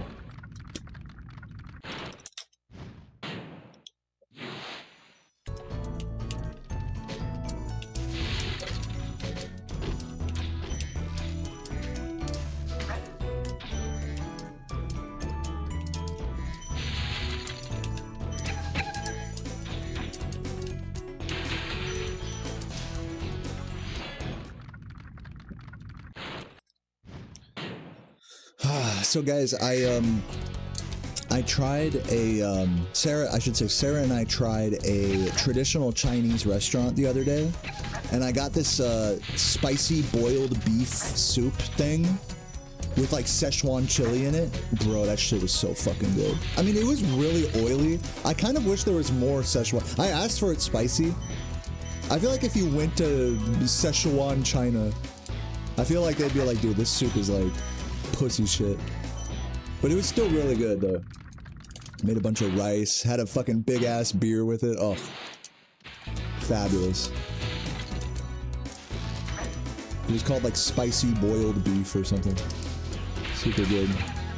I almost tried, has anyone here tried a Chinese dry pot? So it's like hot pot but dry. I guess. I'm gonna try that next time I go, because that looks like really fucking good too. Did I go the right way? No, I didn't.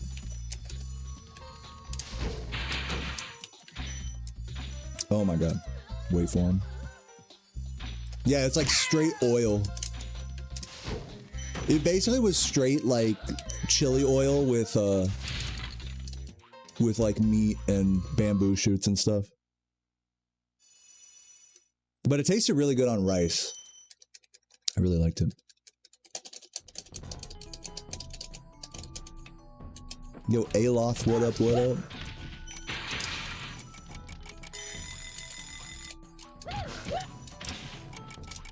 Fuck.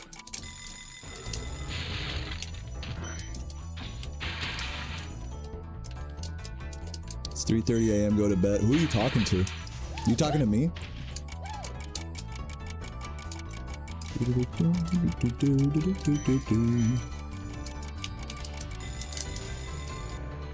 You talking to me? Bro, it's not. This bro doesn't realize that time zones exist. Bro's never heard of it being a different time than where he's standing. I bet he thinks the Earth revolves around the sun, too. Or wait, no, the other way around. Wait, what did I say? Fucking idiot.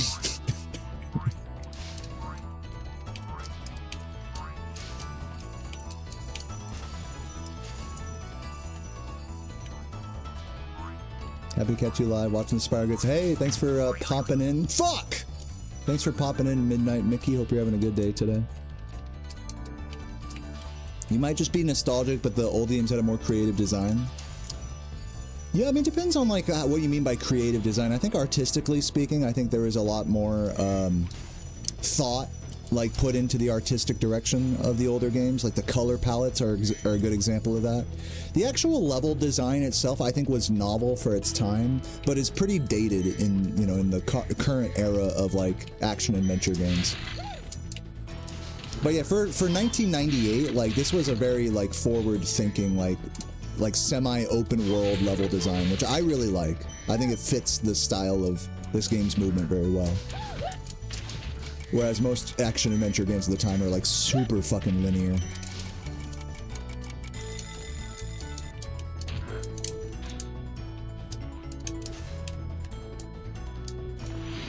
What's up, Waxy? How you doing today?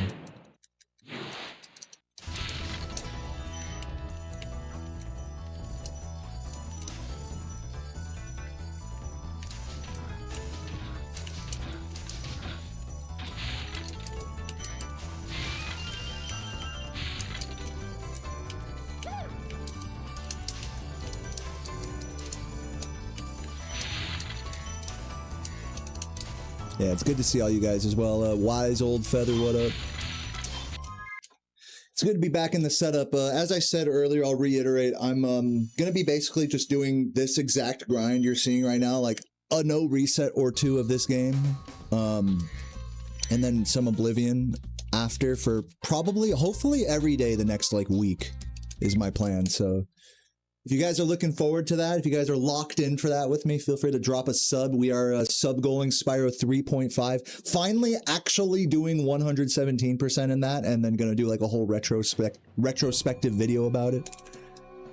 So, if you guys are down with that game plan, feel free to gift a sub.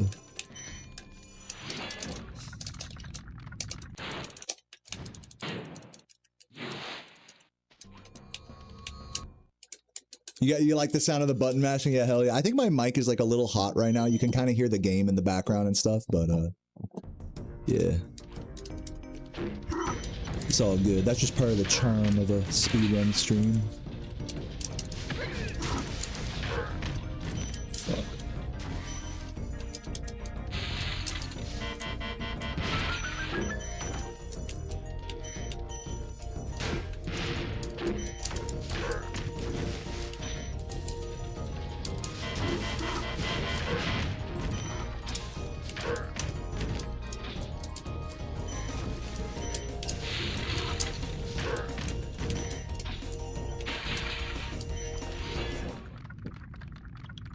Bro, the CRT wine, man. And like for you guys, it wasn't even as bad as it was for me.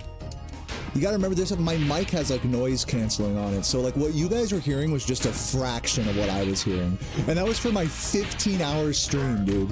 15 hours of these games and just fucking... People were typing like the letter E in like the small letters. That's literally what it sounded like. Dude, it was so bad. But we got through it. And dude, the fucking funny thing about it was all I had to do, I actually figured out the fix for it. All I had to do was plug in my dad's powered speakers to the TV I had out there in Missouri, and then it was fine. I fixed it. It was like a grounding issue, I think, with like the TV's like audio or whatever. I didn't even have to use the powered speakers. I just had to have them plugged in and turned on from the TV. And now that it got rid of the whine. And you guys know CRTs like always have like a little like whine to them, but this was like super loud, like unnaturally loud whine. Like it was pretty bad. Yeah, E. E. Yo, congrats on 83 range fire. Also shout out to the guy that got 99 mining the other day, mentioned in my Discord. Was that you, or maybe that was someone else? Shoutouts to them. Shout out to Abra, by the way. Anytime we talk about RuneScape milestones, shout out to Abra, who, you know, longtime Spyro player and lurker, has 200 mil all in RuneScape. What a god.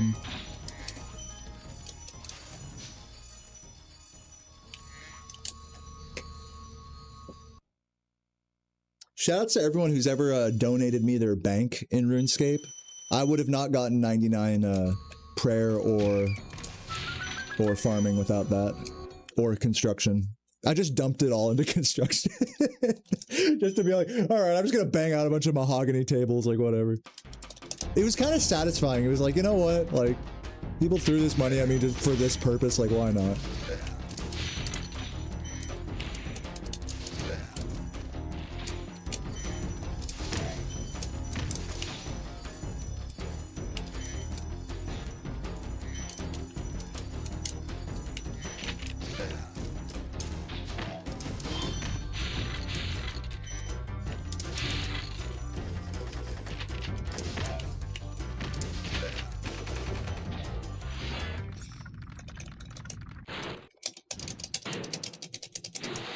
Old CRTs making random noises even when they weren't on? What?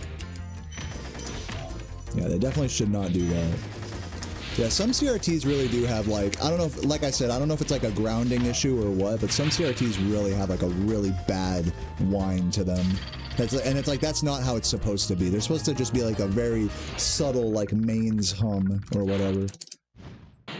But some CRTs just have like a crazy whine. Yeah, it's the soul of all of its previous owners coming out. They're possessed.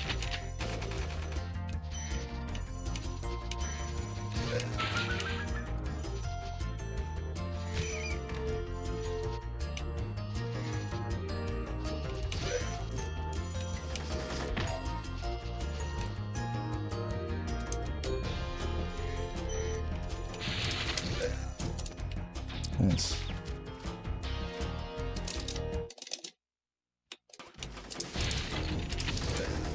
That CRT sounds like a detonator. What, mine? This one's good. This one's fine. And I fixed the problem on the other one. That's my advice to anyone who has a CRT that has a really loud, like, whine, like, the noise, is plug some power to speakers into it. You don't even have to use the speakers.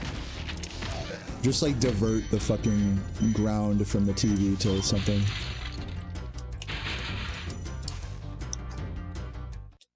If I'd have realized that before my 15-hour stream, that would have been way less torturous.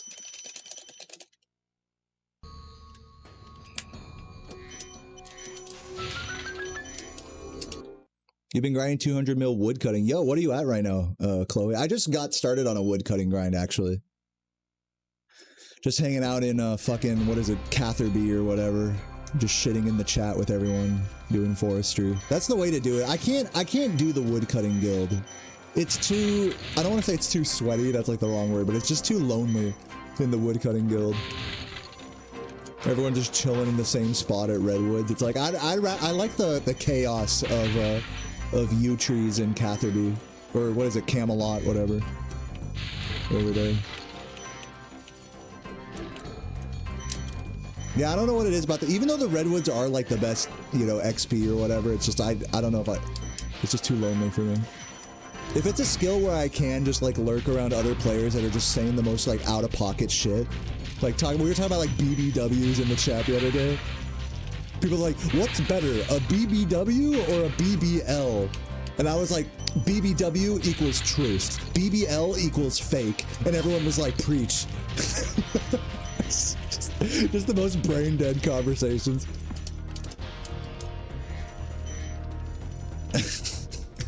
So stupid. Fucking people are just so fucking stupid in the RuneScape chat.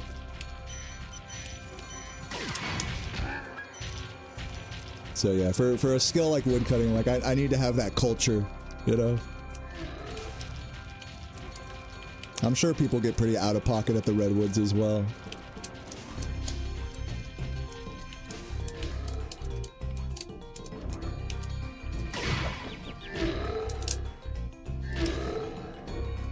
Sears Village, is that the place I'm thinking of? Yeah, because Catherby's the fishing place. Sears Village is what I'm talking about, that's correct. But you're at 46 mil right now, dude. An early congrats to you, Chloe. That's huge. Huge progress. You're almost a quarter of the way there.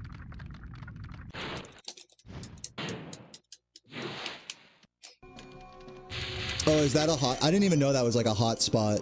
The Prif magic trees. Are there a lot of people that hang out at that one? I feel like it's the sweatier players hang out there. I like hanging out with like the poverty yew tree cutters. I don't know why. The yew trees just speak to me.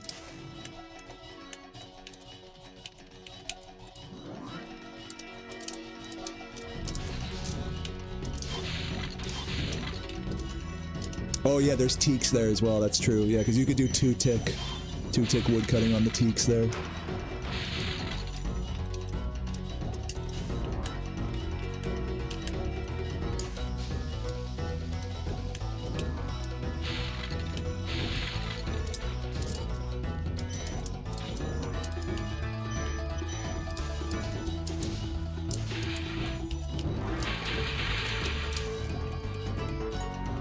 You don't understand Tickman. Dude, I watched a video the other day that like really, it was from one of like the extreme chunk men. You guys, yeah, I'm sure some of the RuneScape fans here follow like extreme chunk men YouTube channels. And one of those videos talked about a wood cutting grind, and they really clearly explained how two-tick, or just how wood cutting tick manipulation worked. I wish I knew exactly who it was so I could reference you to it. But it was like, even if you don't plan on doing it, it's just fun to learn about, you know, with like all the visualization and stuff. Because yeah, it is kind of like, it is kind of nerdy at a certain point. It's kind of like, alright. But to have someone like clearly explain it in like a YouTube video with visualization is really nice. Yeah, I know those guys. Yeah. I mean, I don't know them personally, but crazy how much it's crazy how much work those people get done in the game, like to put out a YouTube video, like even just to put out a YouTube video once a month, like completing a chunk in RuneScape is like pretty insane. Meanwhile, I'm over here barely getting through the route of Oblivion and stagnating in Spyro 1.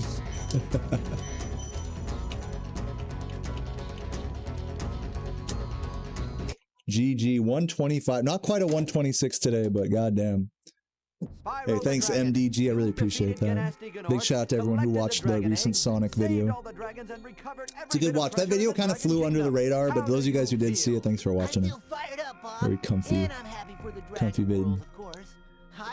Comfy retrospective vibes. Oh my god.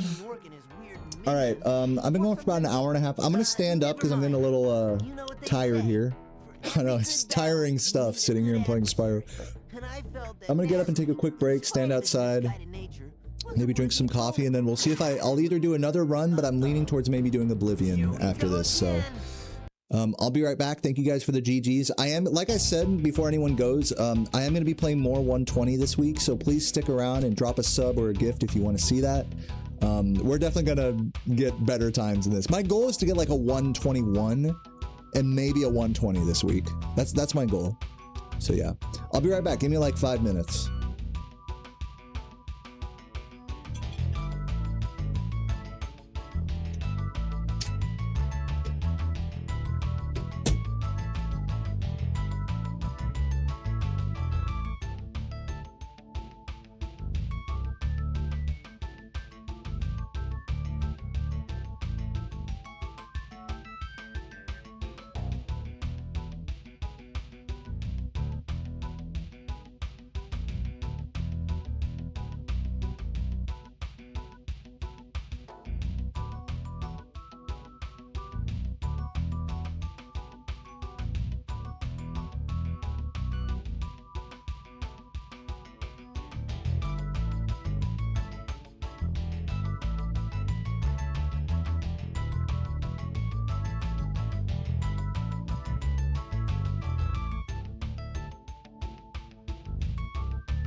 Alrighty. Where are my Oblivion hypers at? Any Oblivion fans in the chat, make yourselves known. Whoa, shit, I almost broke this fucking mic. Jesus Christ. There we go. We're good now. Fixed it.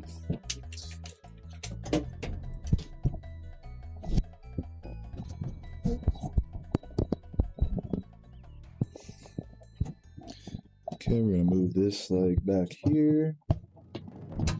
Beautiful. Leave Spyro on for a moment. This back over here. Get nice and comfortable. Get nice and comfortable, girl. This back here.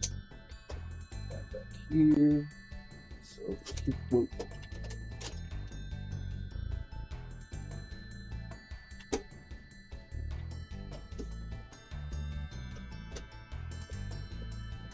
Open up my computer.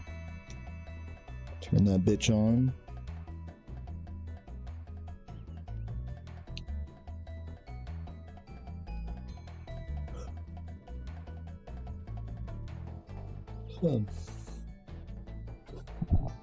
Just waiting for my game to load here.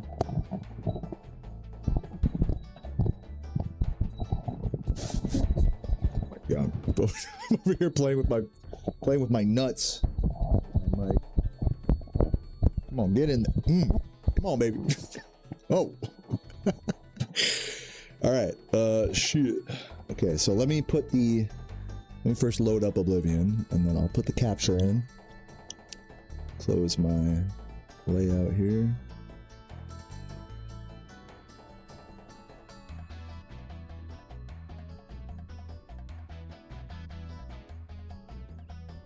Close that. Move this over here. Move that over there.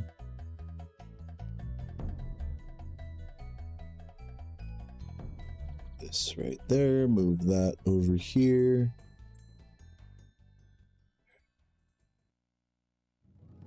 Twitch stuff. Okay. Whoop. Fuck.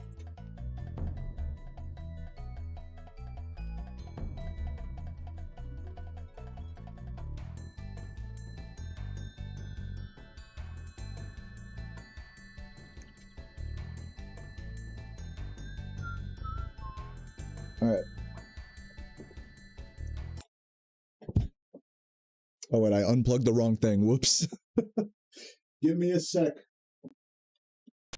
So, while I'm setting this up, unplug that. While I'm setting this up, I want to let you guys know that I have not made any progress on Oblivion learning, which is kind of annoying. There we go. There's my computer.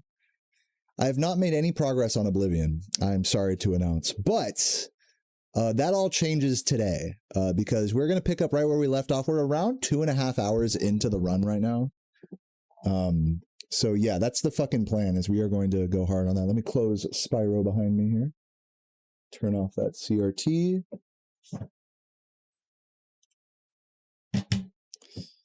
And yeah, so let's load up the game and let's just fucking get into it. Let me also set all the audio stuff correct here. This fucking mouse is like bothering me. 1 second. Come on. Come on, you can do it.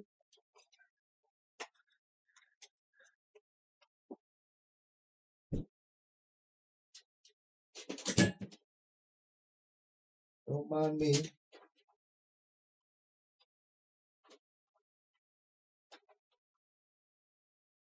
There we go. Now my mouse should be less troublesome. Yeah, back at it again with the Oblivion here. So let's open that up. But before I do, let's check to make sure we're outputting our audio via voice meter. I think we just want voice meter input. And then open up voice meter wherever that is. Boom. Make sure it's all engaged.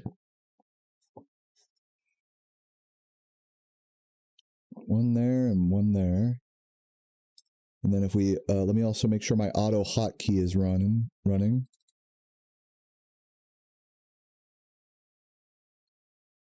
And let's give her a shot. Let's see what happens.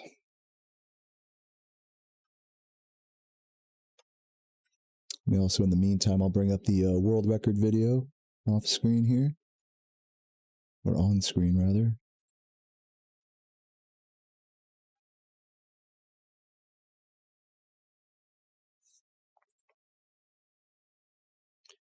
Got my notes right there. Beautiful. Okay, I'm not hearing anything at the moment. Let me see if I'll hear stuff once the game starts. Let's see, are you guys hearing anything? You guys are hearing the game, but I'm not. So let me fuck with that. One sec.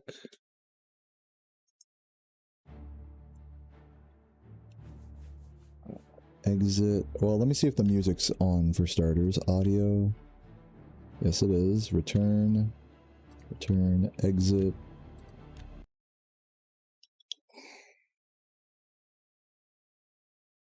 Minimize Steam. Do it like that, and then like that.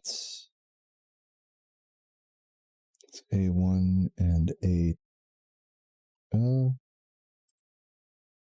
think that's A1 and A2 right there. I think that fixed it. We'll see. Yeah, okay, I hear it now. Oh, but hold on. But maybe you guys don't hear it. Wait a minute. Exit. Do it like this. See if that works. Yeah, there we go. Okay. Boom. We did it. Time to get comfy. Where are my fucking comfy Oblivion chatters at, dude? Real comfy Oblivion hours. Up in here. Let's load. Interestingly, we're not on full screen right now. I may want to go full screen here. I'm not going to lie to you. Turn. Exit. Yeah, because if I do it like this, then it's, then I can make it the whole size. I think I see the logic here. Hold on. What if I made it like full size for you guys here? Hold on. Strats. Oh my god. Look at that. Genius. I'm a genius. Beautiful. Okay, don't exit. I'll leave it windowed and then I'll leave it like this for you guys. Beautiful. Oh, great and mighty grand champion. Yes, sir. Yes, sir. Color, yeah, the chat color things don't work with the chat that I'm using. Sorry about that, Gianchi. You're gonna have to stay pink. I'm sorry to inform you. Okay, let's go to the autosave, I guess. Let's go to our last save here. And check my notes and see where we left off. We left off at... let's see here. We left off at... Go down to page 8 here. This a little wider so I can see better. We left off at... Anvil 1/Elven Gardens. And now we're at the Elven Gardens part. So let's do that. Man, this music, dude. Oh, yes. This is what I'm talking about. Look at that fucking moon. Look how fast I'm moving too. Vroom. This is like no skooma even. My fucking, what's it called? My base speed is like 500. 500 speed is 0 intelligence, just how we like it. Just as God intended. Whoops. Hell yeah. How do I look? You guys like the drip? I stole this drip off of Shady Sam. Alrighty, well, yeah, dude. Let's check the video here. Let's first of all, let's go to the Elven Gardens.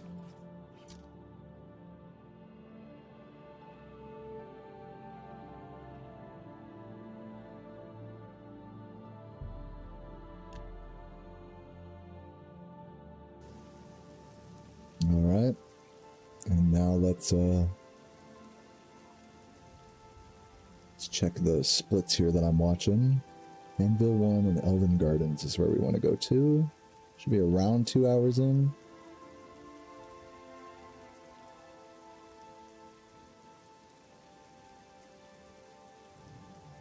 Okay, so we're getting a little closer here.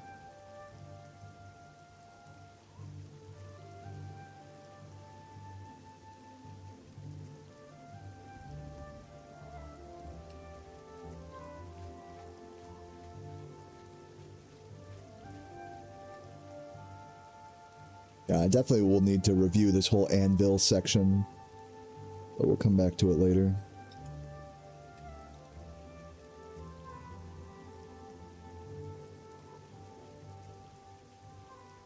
Okay, here we are. Elven Guard. Okay, this is where I left off at.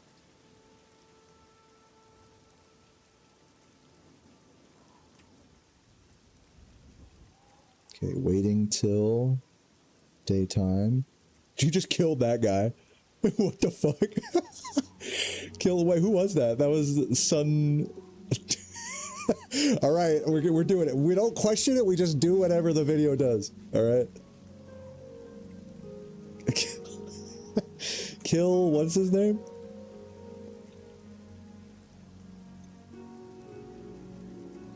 Kill. His name was like.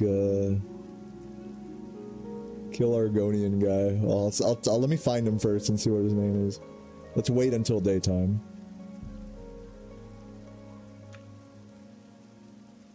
I'll just do the 24 hours and then cut it off.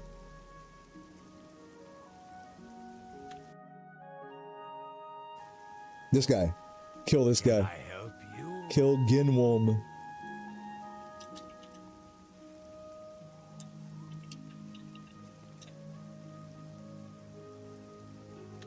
Okay, let's kill him. Kill that bitch. Wait. There we go.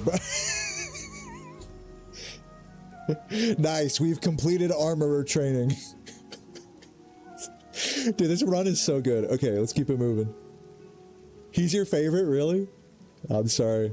Gianchi taking a lot of L's today, I'm sorry to tell you.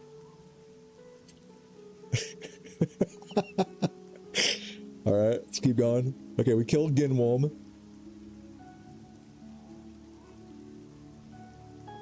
Now we go into here, and we... Okay, what happened there? Let's watch that again. Romanus Lex. And invest 500 gold, okay. So let's go there. This is the King and Queen Tavern.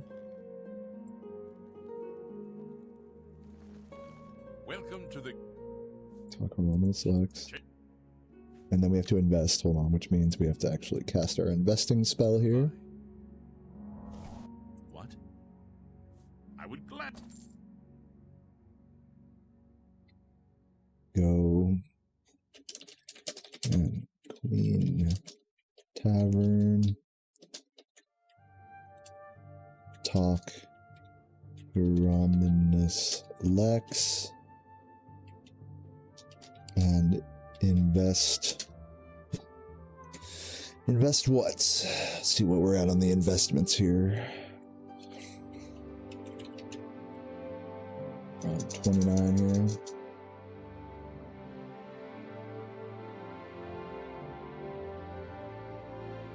Invest 29. And now let's make sure that we have all 29 investments so far.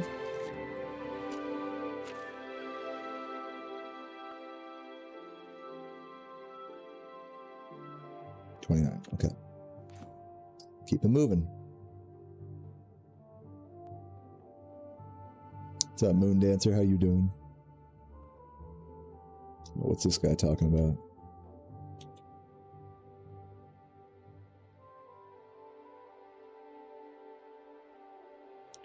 with this guy. I'm surprised to see you all the way out here. Manor. Oops. Talk Velwyn. Actually, I'm going to do the pop-out YouTube player for this. I just remembered that was a thing. How do you do it? Not the mini player, but you have to like shift. Watch picture in picture. Boom. Like that. Now I can put it directly over my notes. I'm a genius. Okay. Talk to Velwyn Benrius. Where's he at? Oop, there he is. What? There he is. I'm surprised.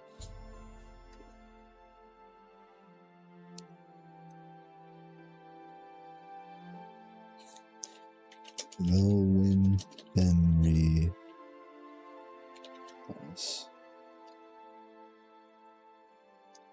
Manor. And whenever it's a specific topic, I have to put in quotation marks. Okay, Romanus Lex and invest 29. Okay.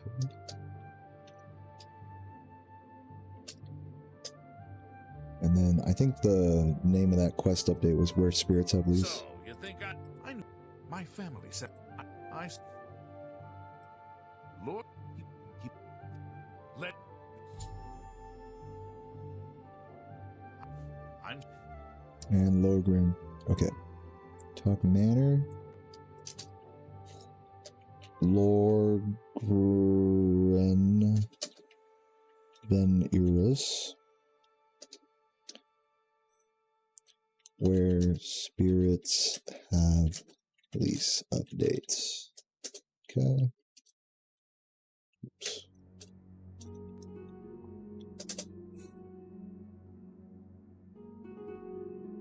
That should be everything there. Just make sure. Manor, Logren Benrius, lift the curse. Okay.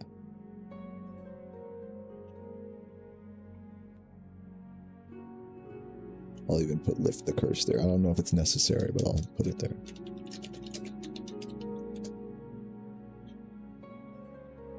Now we're going into this other dude's house. Fathius Ulysses' house. Where's that? Let's just watch what he does. Go Fathius Ulysses' house.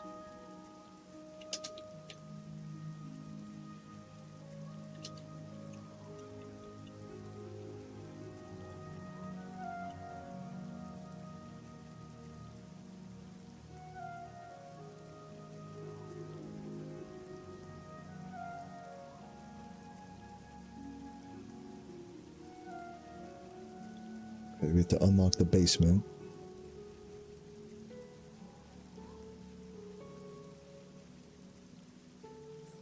I'm gonna say unlock front door.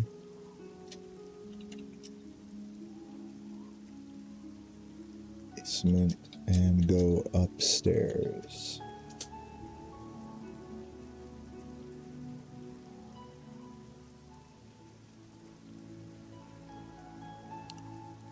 Read the buying game.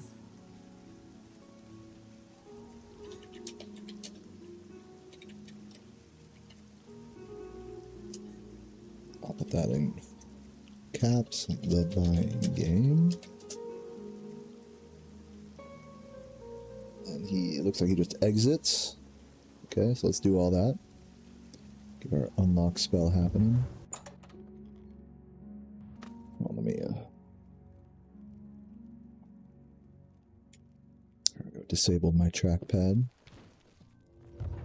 Unlock that, go up here. Read the buying game. Just have to read it. We don't have to take it. Okay.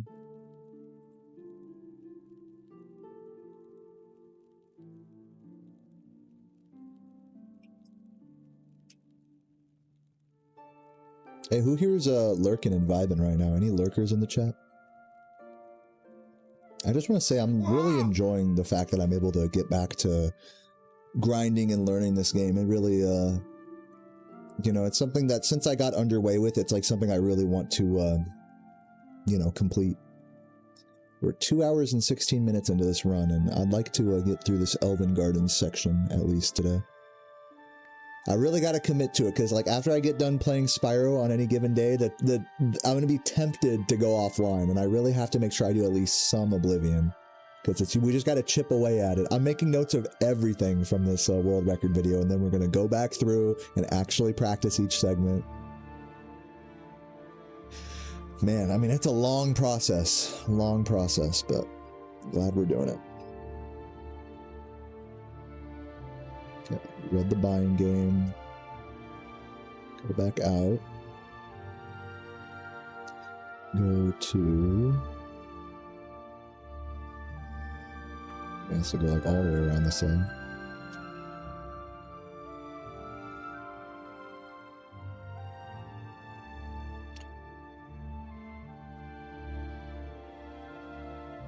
Go to Irene Metric's house. Let's go there. We're getting ready to work out. Let's go. Buff Arrow in the chat.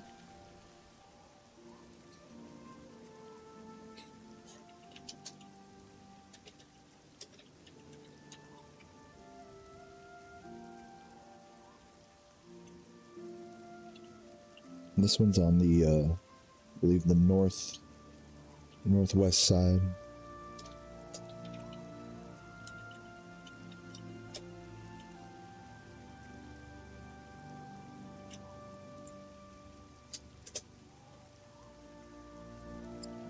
Let's see what he does. Oh, he just killed that bitch. Kill Irene. Kill that bitch Irene real quick. Like it's nothing. That'll never not be funny to me. Kill Irene. Also, I'm gonna like mark which quests get update from killing people. So when we killed the other guy earlier, that was or no, that was armor training.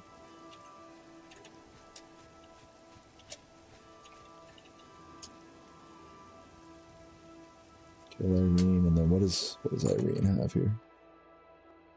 You've fallen off the gym. Dude, I never go to the gym, so you're not alone. Dude, this fucking painting is sick.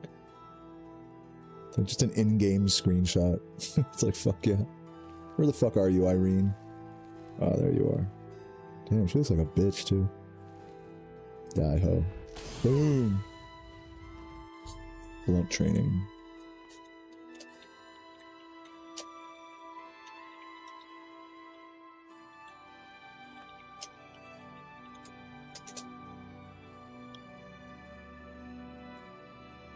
Gonna go set up a PS2 mystery stream. Make sure everything works. Dude, have fun, Dev. Thanks for hanging out, man. Yo, Gamozo. Damn, yeah, you watched the Sonic Adventure too. Thank you for checking that out. That means a lot to me. I really appreciate it. That video did like no views, so everyone that's been coming in today has been like, oh, I love the Sonic video. That like made it all worth it to me. So I'm glad I made that video. And big shout out to Callum for the edit. I realize that I really like making videos like that, just doing a long playthrough of something and then just kind of giving a retrospective on it. Now, who knows? Maybe down the line people will watch it more. But who cares? As long as my core homies like you, Gamozo, enjoy, that's all that matters.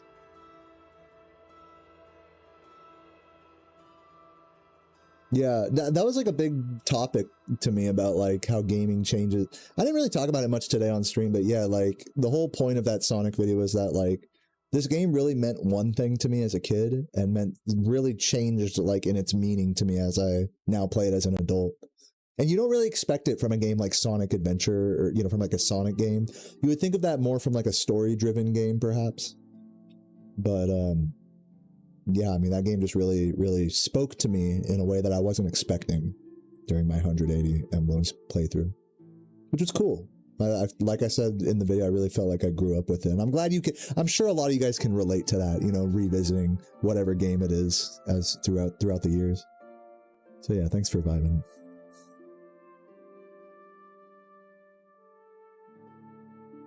And yeah, so you and your friend were breeding the perfect chow. That's fucking crazy. Yeah, that's like its own whole rabbit hole. I guess I could have gone for that as well, but that's like, I was like, I'm fine just going for 180 emblems. Like, that's all I need to do. But yeah, that's like a whole nother thing. I feel like I went deep enough into the chow rabbit hole, but you could definitely always go deeper with that stuff. So yeah, GG's to you on the chow breeding. A lot of people were really big on chow breeding, I remember in the chat when I was doing that playthrough. You don't want to actively... is that so, like, when you have a friend that, like, makes you go to the gym, it's, like, a lot easier, you think? I could see that. Yeah, no, I can successfully roll a blunt now, finally, after all these years. I love rolling blunts. You know, actually what I like to do with blunts, instead of, like, cracking them open and rolling them all the way, is I'll just buy a Black and Mild and I'll just get rid of the tip of it.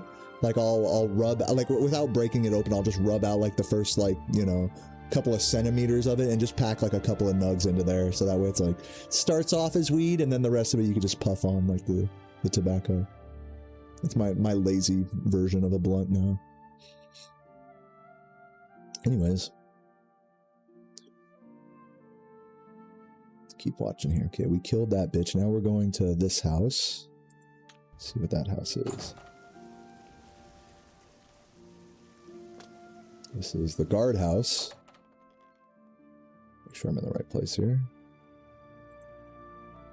Yeah. Go guardhouse. Yeah, it's a thing with cigarettes. I could see that. It's kind of like suboptimal with cigarettes because there's like the filter, right? But I'm sure it still works, right?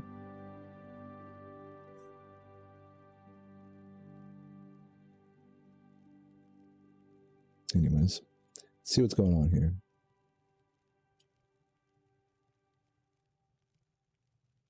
What do we do to cope with life and stress? I don't know. I mean, that's a pretty deep question that there's no real simple answer to.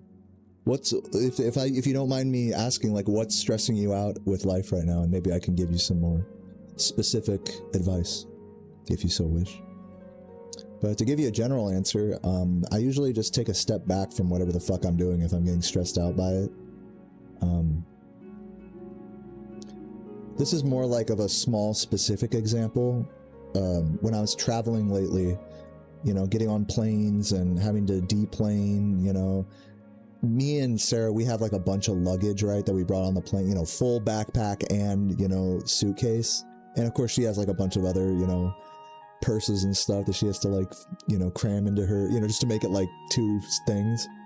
Anyways, we were deplaning, and I remember that is like we landed and we were getting off the plane. I remember like I had to pull down our luggage, and this is like for the layover, so everyone's like in a hurry. We had to pull down our luggage and we were just taking like forever to pull it down, you know, and like everyone's waiting behind us. And I just like got hit with this, like, I don't want to call it like a panic attack, but I just got hit with this like huge like stress. Like I was like really like pulling shit off the fucking, you know, off the cubby hole and skinned down, and I'm waiting for Sarah sitting there, you know, and I'm like, I walk up the plane a little bit, then I sit on the thing, and I'm like, and I could just feel my heart rate just like fucking boom, boom, boom, boom. I'm like, it was like total like fight or flight for like no reason really. I mean, it was just getting off a plane, but because of all the luggage we had, it like really fucking tripped me out. That I felt like I was getting in people's way, and I'm like waiting for my girlfriend, and it was just a lot. I don't know why, I mean, but that's what happened. And when we got off the plane, like I was low. I don't want to say I was having a panic attack, but I was just like so stressed out. And I had to like stand there for a moment and just like fucking like catch my breath and shit. Again, that's like no particular advice, but that's an example of me getting pretty stressed out recently. It took me like the entire walk to our next gate to like kind of cool down, and like I want to say like I was like fuming, you know. I was just like, oh my god, like this is too much. This is like just overwhelmed, I think is a good word. I was just like, this is too much. And I'm used to flying and doing layovers and stuff like that, but having to like carry like all that luggage on us, you know, and try not to get in people's way, like that's what really like tipped it over the edge for me for some reason. So now I'm always going to gate check my bag, even if I don't have to. Just so it's like, fuck it.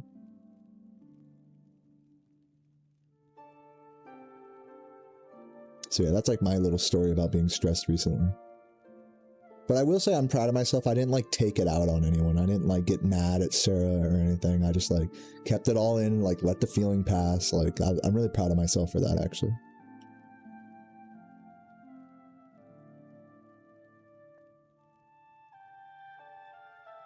When you need a hard reset, you drink. But yeah, the exercise thing definitely helps. I've been going for really long walks lately, which has really helped me as well. You lost your hope or ambition to achieve anything because you don't feel capable of things you used to. You don't feel capable of saving for a house or being happy. I mean, those are two like really different things though, you know, like you don't have to have, you know, one of my favorite quotes from Office Space is you know, you don't have to have money to be, or you don't have to have you don't have to do anything to be happy. Like, look at my cousin, like she's broke and don't do shit, you know? You know, the fucking construction guy talking. And it's like, he was talking to the main character who was like going through a similar thing with his job, you know? Like kind of what you're talking about. It's like, I'm struggling with like purpose and happiness. It's like, well, you don't got to do anything to be happy, you know? Which is contrary to the second thing you said about like saving up money and stuff. I've actually been, it's funny you bring that up because I've been watching a lot of financial, I don't want to say financial advice videos, but for lack of a better word, just talking about saving money and stuff and like the nature of it all, you know? And that one thing kind of spoke to me is that no matter what you do with money, it's always going to be like easy to get caught in a trap. It's always going to be easy to feel like you're spending too much, and if you tip the other way and be really frugal, it's going to be really easy to feel like you're not living life to the fullest because you're being too frugal. So like you're never going to strike the perfect balance when it comes to like money and saving and all that sort of stuff. So being okay with where you're at, like as long as you're not like, you know, just finding your own like fucking balance with it is so key. Like no one can tell you what that balance is for you. No amount of financial advice will ever be accurate to your, like people don't think of like finances in like the emotional sense like that, but really they are very emotionally relevant. You know, they cause a lot of, even just thinking about saving or whatever can cause a lot of stress. It can really take you out of just the moment. I mean, money is a totally abstract thing. It shouldn't be something that you like, you know, are losing sleep over. But many of us, many of us who are absolutely fine monetarily, lose sleep over it. It's so natural. So don't feel bad for that. You're not alone in that respect. Whether you're poor or rich or whatever, like you're not alone in terms of money ruling your life when it really shouldn't. I think it's just one of those symptoms of the world we live in.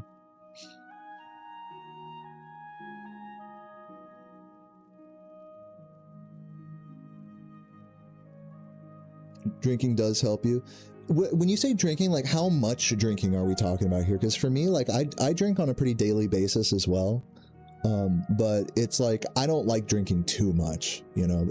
So for some people, it's like when we say, okay, I drink, you know, especially on the topic of like to help reset or to, you know, change your, solve problems, we'll say, you know, we could be talking about different things here. So if you're talking about like blacking out and shit, that's like not the kind of thing I'm talking about.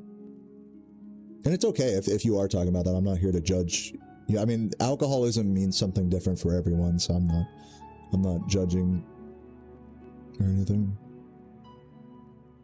Got your first KC at Obor on your free-to-play crossbow only Iron Man, the ultimate Iron Man. That's a very specific type of account there.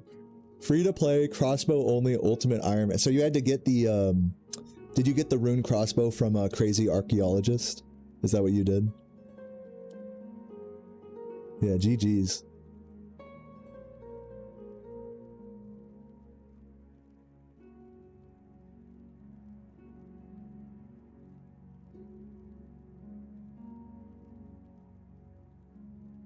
$12 shots. Yeah, I mean that is quite a bit. But yeah. Again, no judgment. Like, if you can handle that and be okay the next day, then hey, I'm saying, like, live your life, right? A basic crossbow, or like, not even like the Dorgashkan one, not even like the bone crossbow, just like the fucking, just whatever, like an Addy, just like whatever you can like buy from a store or whatever. That's cool. Not even bronze. It's just called crossbow. That's you're just saying, okay, crossbow. That's it. That bitch must do like, with fucking like 50 range. I bet that thing does like 3 hit points of damage. That's crazy. But yeah, GG's fire. That's super wholesome. Yeah, no, when I go for my walks, hold on, let me grab some water. Speaking of drinking, let me get some water here. Cheers. When I go for like my daily walks, you know, I get several thousand steps. I mean, it's a couple miles each way.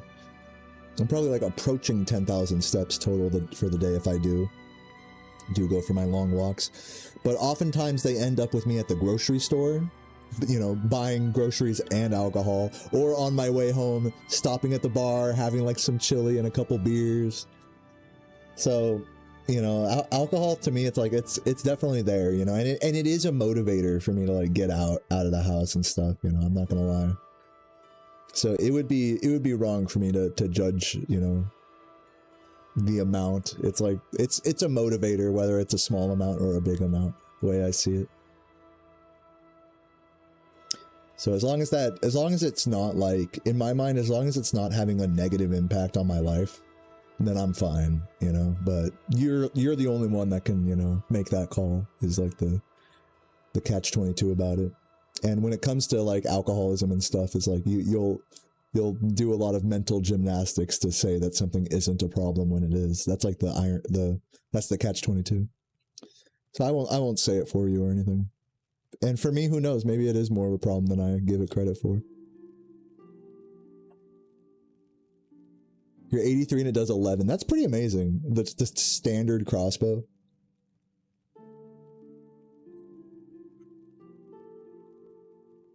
Yeah, a lot of people would be like, dude, 12 shots? Dude, you have a problem, you know? A lot of people would say that shit. But believe me, it gets worse than what you're saying, and, you know, drinking less doesn't make you any better. You know, it's all poison, whether you have 1 shot or 5 or 12 or whatever. And like you said, we all have different tolerances as well with it. I think over the years, I've built a bit of a tolerance myself, especially when it comes to beer, or like knowing how to consume alcohol not to get hungover. That's always been a big benchmark for me, is like, I'll drink however much I want as long as I don't get hungover. If I'm hungover the next day, that's like, okay, I drank too much. That's like my benchmark. And just kind of the way our bodies work is, you know, with building tolerances, is naturally you're going to be able to, over time, consume more and, you know, be less hungover to an extent. You get hungover after literally 1 drink. Yeah, I mean, it happens. Especially, like, I think what makes a big difference with that is how much you eat. Because if you eat a lot, like me, I eat a lot, dude. Like, I eat like a good 4,000 or 5,000 calories a day at least. And that's what makes drinking fun for me, is like, okay, I had this amazing like Szechuan Chinese like beef oily like boiled thing, soup you want to call it, like a beef stew last night, and that with like a big ass fucking cheap beer right there, icy cold. That, to me, that's like 20 times better than just having the beer by itself, you know what I mean?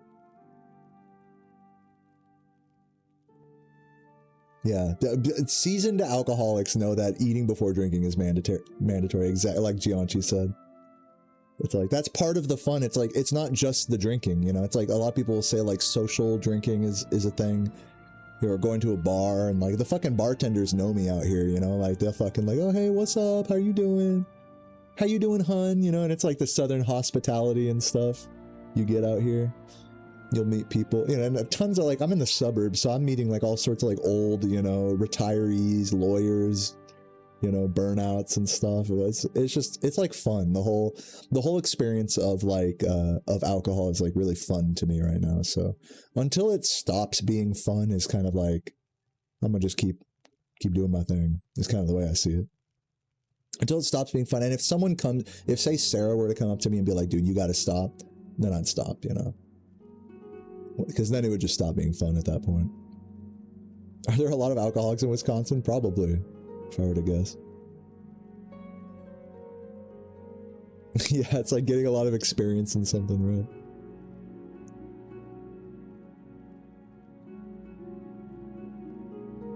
Yeah, some people are like that too, Arrow. Like, they just want to like get the most like bang for their buck in terms of like alcohol per dollar. So yeah, the Long Island, or just like the vodka sodas for people who are trying not to consume too many calories.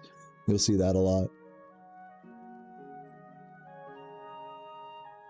Or people who just order like double shots of whatever their favorite liquor is at the bar, you know.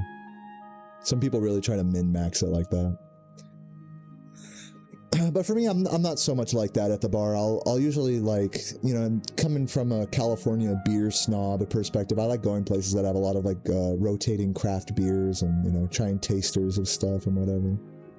And as the night goes on, it kind of like, it's like, all right, now then once you kind of, this is like a common thing with alcohol. It's like once you wet your whistle a little bit, so to speak, once you get that first drink or two in you, then it makes other drinks taste better. So like if I wasn't gonna drink like a certain amount, now like that I've had a drink or two now and food, then it's like, oh, okay, I can drink more now, which is like kind of backwards when you say it like that, but that's kind of how it is. Categories unupdated? Yeah, it's all good.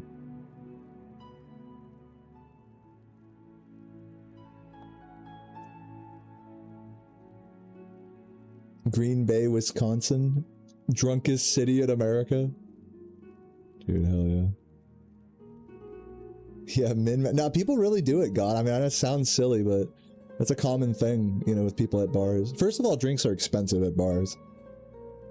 Like, the real min-maxing is not even buying drinks when you're out. Like, that's like true alcoholism right there, is when you're like, when you just have like a handle like in the fucking back of your car or something, you meet up with people, take a chug, and then go in and do whatever.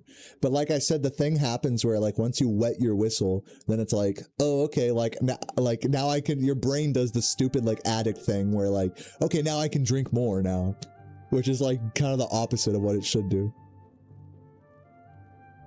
So yeah, alcohol min-maxing is definitely like a real thing for sure. I've never considered myself much of an alcohol min-maxer, but I see it a lot out and about.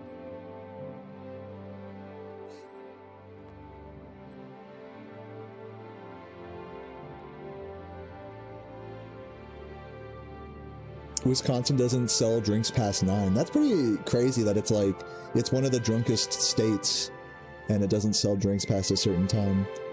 Well, most states that I've been to, they don't sell drinks past like, California's like past midnight, they don't sell drinks. Like at convenience stores. It'll be different rules for like a convenience store or a bar. Like bars will be open till 2. See, this is how you know, like I'm like deep in the alcohol game, because I know like for each state, like what the exact circumstances are. And out here in Virginia, you can't buy like hard liquor at a convenience store. You have to go to a special ABC store, and then those are only open till like super early, like 7, 8 p.m. at the most. But then some bars will be open till like 2 a.m. There's one bar, like in the whole area, like a 5-mile radius that I'm in, there's one bar that's open past like 10 p.m. and it's open till 2 a.m. It's this dive bar, man. Dude, that place is so ratchet, and I fucking love it. They'll do like karaoke, and the fucking owner is like this old dude that just sits there and just drinks like watered down like vodka, just sitting there, just complaining about the world, you know? The bartender is this like older lady. She's, oh man. All the guys that go there are like the turbo drunks. It's fucking so funny.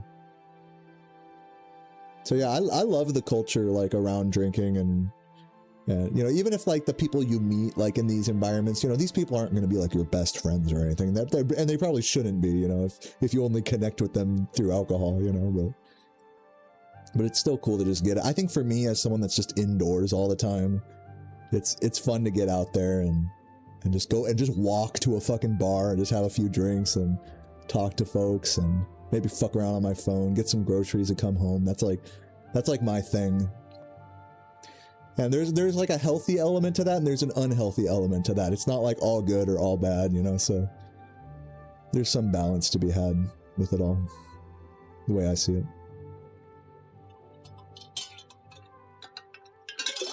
Yeah, the drive-through liquor stores, they have those in New Orleans as well, I think, right? Yeah, I mean, that's very admirable, Tulu. I'll never make fun of someone for not drinking, especially at like a function or whatever.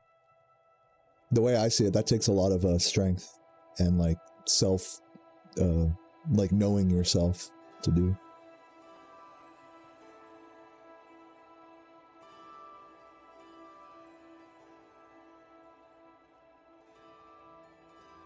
Yeah, Florida's got a reputation for degenerates. Alright, let's keep learning this run here, shall we? Feel free to keep sharing y'all's drinking stories in the chat. I'm always open ears to it. Like I said, no judgments here.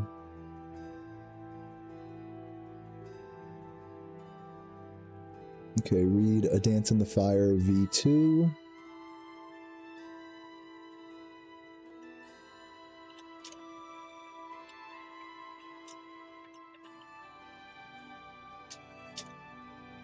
More of a stoner than a boozer, but I like both. Yeah, and as I've gotten older, I've actually kind of switched from being more of a stoner to more of a boozer.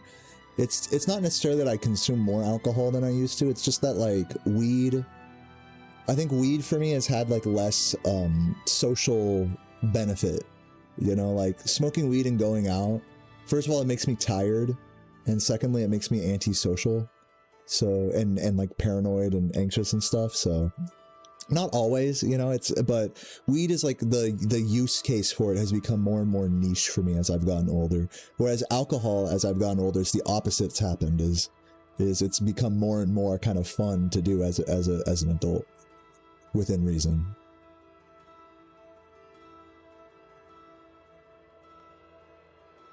But yeah, like just health-wise, like I think weed one day, you know, if I do decide to like stop drinking, I'll definitely go like turbo stoner mode. I'll definitely replace like the whole drinking with weed. Like if I do that, go California sober. I could definitely see myself doing that one day.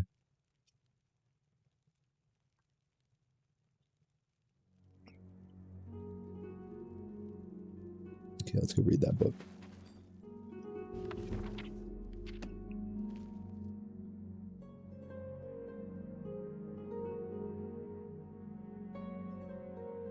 Okay, now we go to the inn.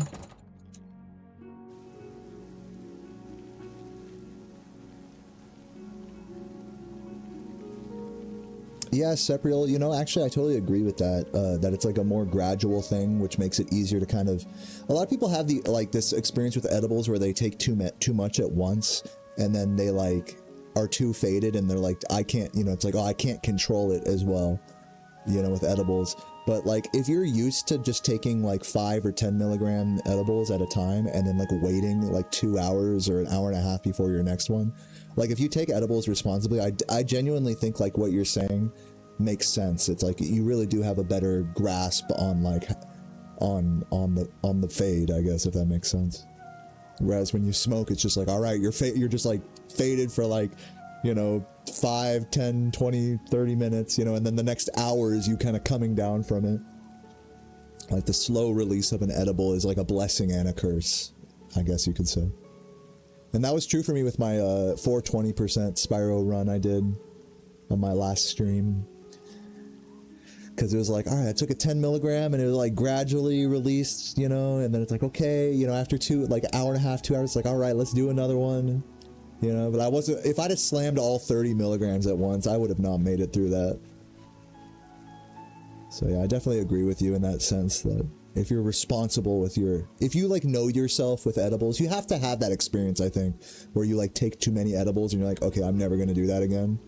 And then you can like, you start to like learn how the dosing works for yourself.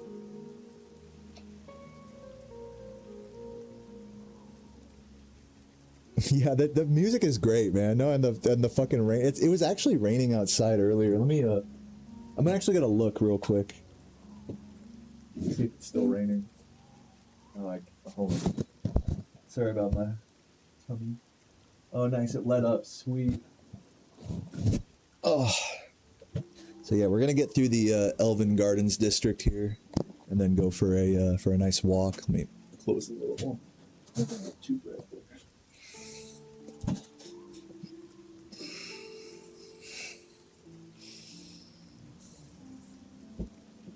Smoking a joint and going on a hike, yeah, hell yeah.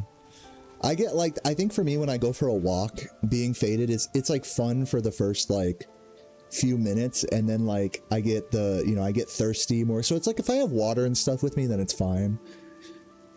But I get tired more easily. It's like with skating, especially, I really experience this because skateboarding is like you expend a lot of energy just to like, go a few feet, basically. And so, with really high intensity exercise, I don't think weed is great. It's great for like your first, initial expenditure of energy. And then like, it's just like, oh man, like if only I wasn't stoned, I could like, go a little harder here, It's kind of my experience with that.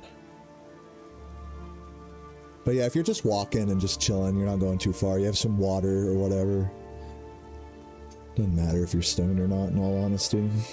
But like I said, when I go for my walks, it's not just about the walking. It's about like going, to a grocery store or a bar and, saying hi to a stranger or a bartender. And I always feel so much more closed off in those environments when I'm stoned. So that's kind of the main thing that stops me from going for more faded walks. It's not the walk itself, it's kind of like the destination kind of. I also, I also kind of get really, I don't want to say I get too much in my own head when I'm just out in the world by myself. But when I'm stoned, there is that kind of potential there that I might like overthink, like, okay, am I going too far? Like, am I going too far out there in the world right now? Am I gonna, like, okay, am I crossing the street, thinking of like, okay, is there any cars coming, and it's just the heart rate, like the point of going outside and having a walk to me is like, you want to relax, right? And so weed, as I've said earlier, weed has taken on over the years this thing of like, it's harder and harder for me to relax when I'm stoned. And like, that's kind of the whole point of it sometimes, is that you just want to relax. So if I am going to smoke weed, I'm just going to like stay inside, play a game by myself, or watch a video by myself, and that's it, Maybe cuddle with Sarah. Like, those are like the use cases for weed for me now. Whereas, again, alcohol, the use cases are a lot more like wide and open, talking to people, going out, and all that. I'm gonna go to the bathroom real quick. I'll be right back. But let me just say also, like, I could totally understand where someone else is different in that regard. BRB. Feels like, dude, outside is fucking so hot, and that's kind of why I like it, It's like, just get me out there, just let me sweat my ass off, bro. Just walking, Also, thank you. I didn't shout this out before I go to the bathroom. Thank you, Hecky, for the 15 months of membership. Love you, man. BRB.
Damn, Americans, just use metric system. You don't like Fahrenheit? That bothers you? Damn, Americans. Isn't it crazy to think that if you were American, you'd be like, damn, Europeans, just use Fahrenheit? Like, that whole argument kind of goes both ways. The only reason your argument's better is because more people use your system. It's like, right? But really, we're all just gonna, like, gravitate towards the one we grew up with when it comes to measurements. Damn, Americans. Stupid American. Oh damn, someone just got a goal, it looks like it says on my fucking laptop down here. Who just got a, it said goal like at the bottom of my, hold on, let me show you. It says at the bottom right here, it says goal in red text. But I don't know who got the goal. Goal, goal, goal, goal, goal.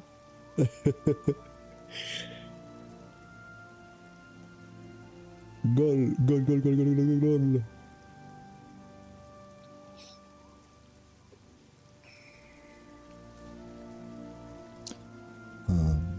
Alright. What was I doing? Yeah, let's catch up to this. Okay, so we read Dance in a Fire. We gotta get through Elven Gardens at least here before we're done today. Okay, now we're going into there. Oh, now we're doing the actual Mythic Dawn thing, so this is the main quest. Go to Luther Broad's, what's it called? Luther Broad's boarding house? Yeah.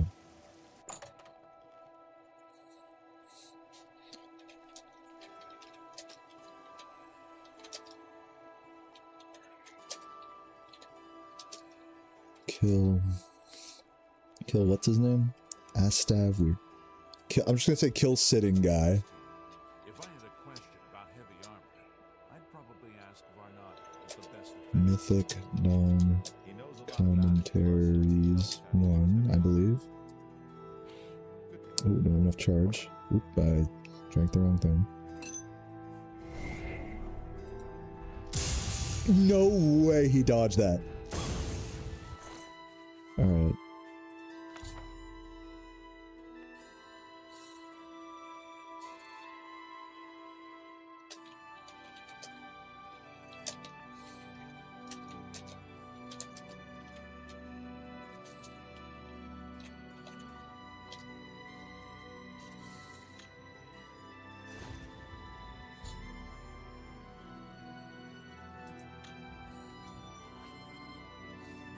Good work. I am I'm glad assuming to we see you, talked to by the way. You Boris just now. caught me at a bad time. This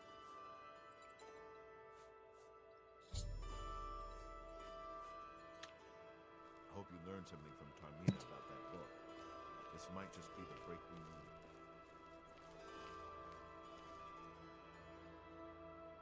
need. Talk Boris.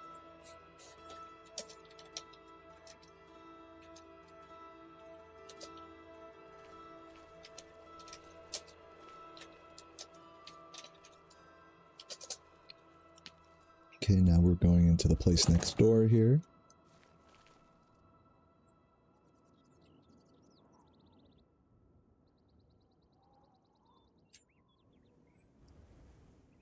You guys are arguing about the metric system? Good. I wouldn't have it any other way.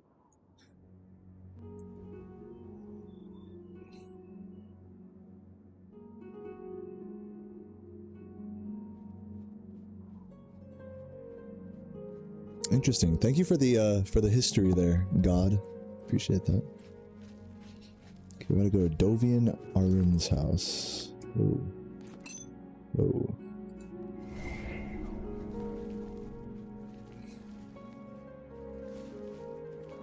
Okay.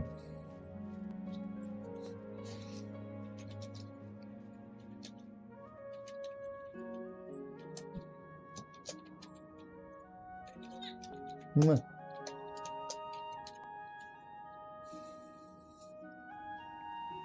Okay, let's watch what he does here.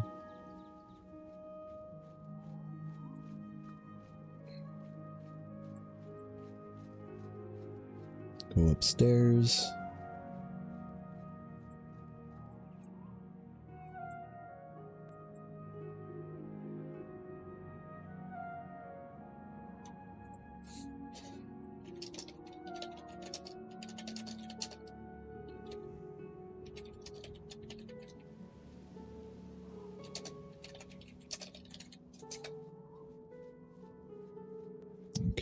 let's cast this spell. Well, here, let's watch the rest of this.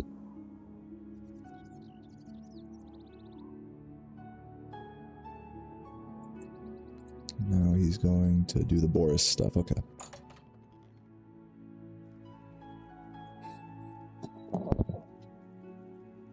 Beloved game is a leaderboard reset 100 world records free. Whoa, what game are you talking about, Sep? This game? Did this game finally get added to the leaderboards? Or this category, rather?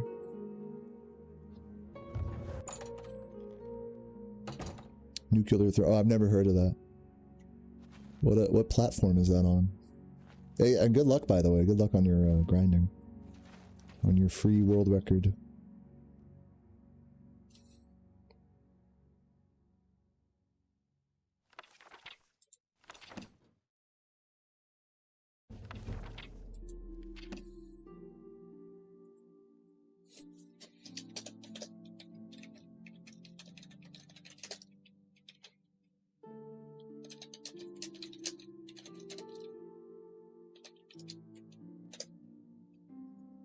Top-down twin stick shooter roguelike. Sounds intense. Good luck to you. It's gonna be pretty epic.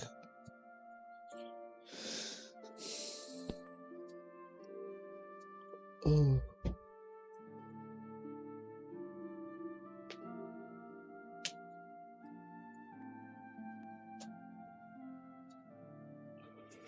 Oh man, get a little sleepy here. Hopefully this Elven Garden split is coming to an end soon. Yeah, we gotta head down to the sewers now.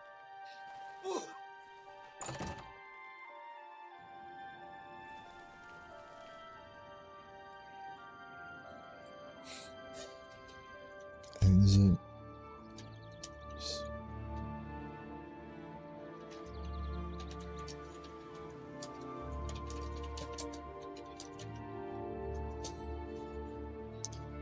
And this should put us right here.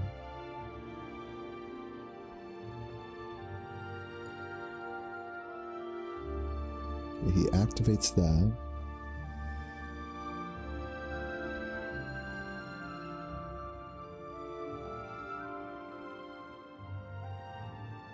King University. Let me. I'm not really sure what's going on here, but go back a little bit.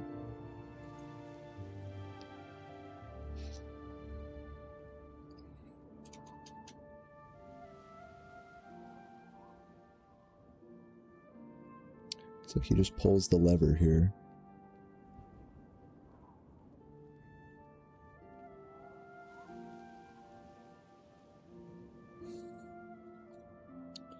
Pull lever, exit.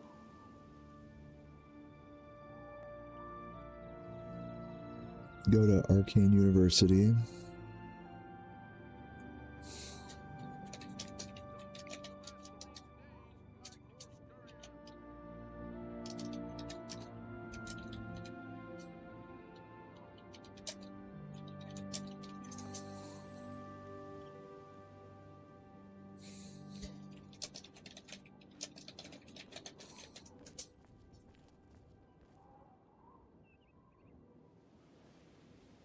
Or no, go Wellspring Cave. Pardon me.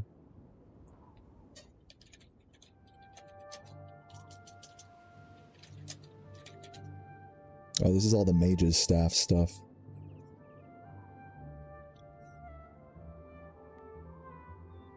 Okay. So let's do that. Pull the lever. Then I'm assuming pulling this lever should, like, allow Boris's shit to naturally advance.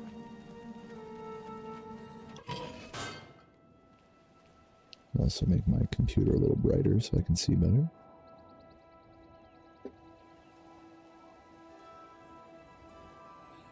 Okay, let's go Wellspring Cave.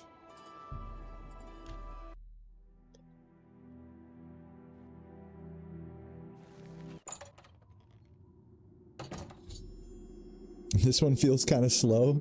Well, I mean, you gotta remember, I'm like watching a video and like, you know, like during an actual run of this, you know, I think it's actually, this game's pretty fast paced, you know, there's a lot of stuff happening, you know, so that's why I'm taking careful note of like every little thing he's doing, because it's easy to miss like a little thing and fuck yourself up for later. But to your credit, yeah, it is a very different game, and I think it's less easy to keep up with as a viewer. I'll give you that. So yeah, slow isn't the word I'd use, but like a little bit more convoluted, perhaps. What do you think about that, Philippe?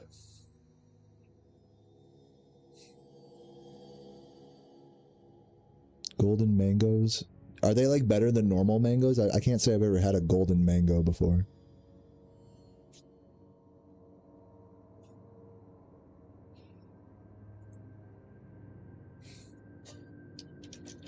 Enter.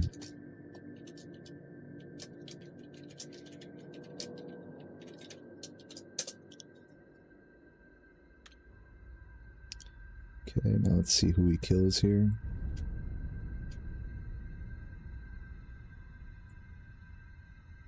Yeah, it's not stressful, just what you... Yeah, it's a nice, I'm glad you said it in those terms, because it's like, it's really, especially during this learning, it does slow it down, like how you were saying, like this whole learning process is like, we can just talk and have the comfy like background music and just learn slowly, whereas when I'm playing Spyro, it's like, fuck, like, god damn it, you know, it's so much more, I don't want to say so much more stressful, but it's a bit more intense when I'm playing Spyro compared to this, so I'm glad you appreciate that vibe change. Gives me a chance to kind of get to talk more philosophically with you guys as well, and talk about more personal things. Okay, let's watch what he does here.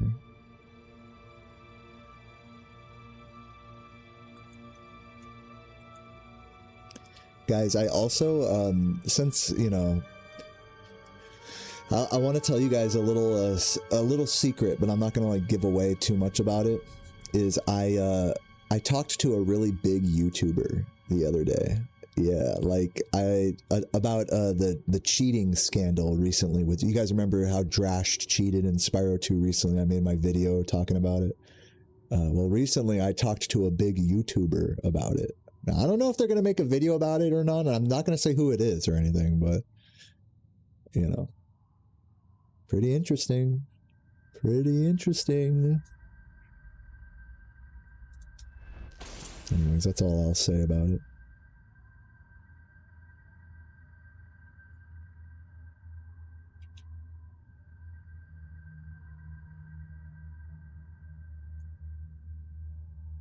Yeah, fucking Mr. Beast. Mr. Beast is going into speedrun cheating scandals now. Imagine. On the Beast Gaming channel.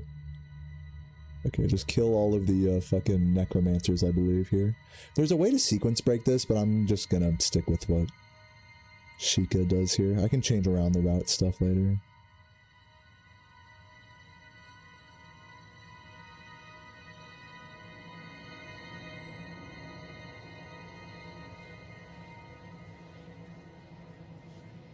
And take the unfinished staff, alright. Kill. I'm gonna count exactly how many necromancers he kills, because like, oops, because I don't want to like accidentally miss one. Okay. Kill 1. Kill 2. Kill 3. Kill 4.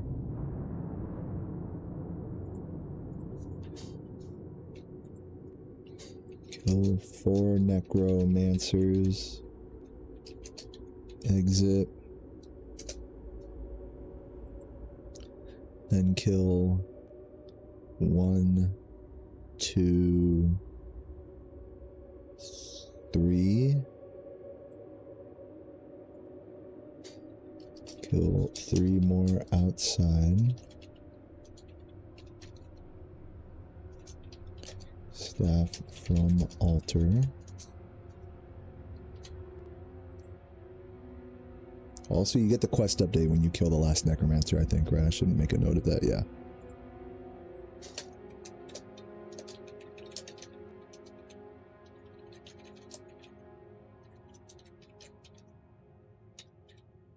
Take staff from altar.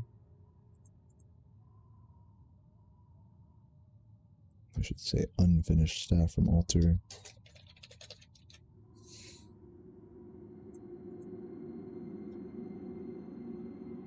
Now it looks like he's load warping to the Arcane University.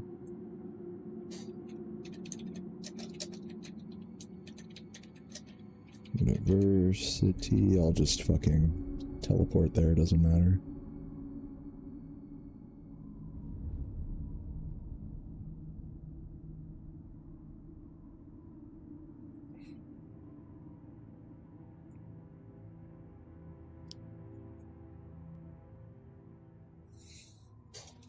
Talk Raminus Polus.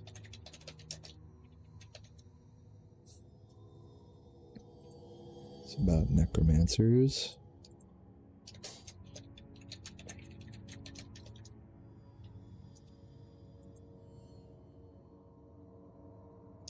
Wait, hold on, what else are we talking about? Necromancers, Mage's Guild, Mage's Staff. Mage's Staff, I think, is the key one there.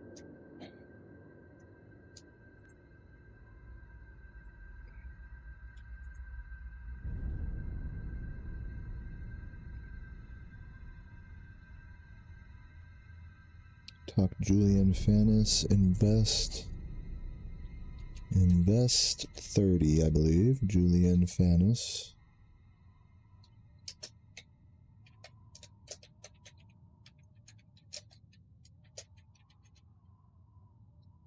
It was interesting. He didn't invest in the store back where Boris was, did he?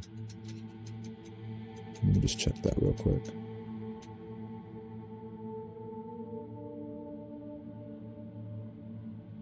What's up, Nick? How you doing, man? Dude, Oblivion hype. We're about to go kill some necromancers right now. Are you ready? Let's send it. Come on, let's charge up my staff. We need to kill 4 down here. Hold on, let me just double check. We need to kill 4 down here. 1. 2. 3. And 4. Oop. If you get too close, it'll go through them. There's 4. 3 more out here. Okay, I need to activate perma key real quick.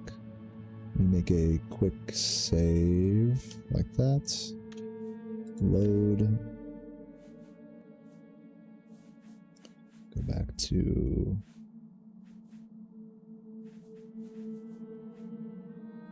I need to get rid of all my like wide cunter from Subway saves. Load that. And now we load this. And that should activate permakey.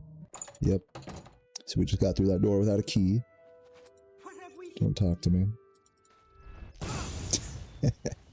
Die, bitch. Kill 3. Let's go. Okay, nice.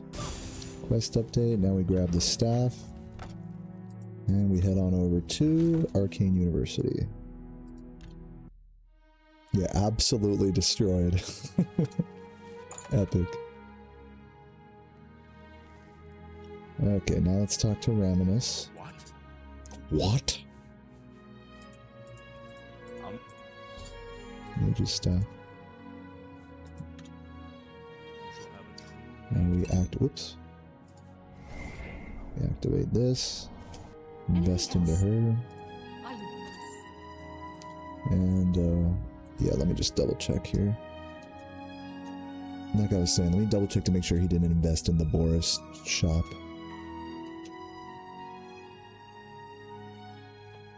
He went in here, killed this guy. Boris. Yeah, he did not invest there. So now we skip back forward to where we were. Yeah, talk to Raminus. You don't actually need to save Mage's Staff to this guy, doesn't matter.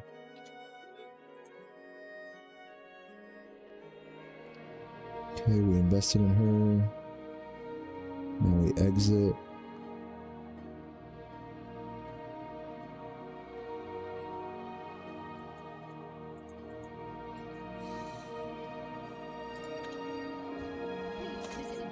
Oh my god.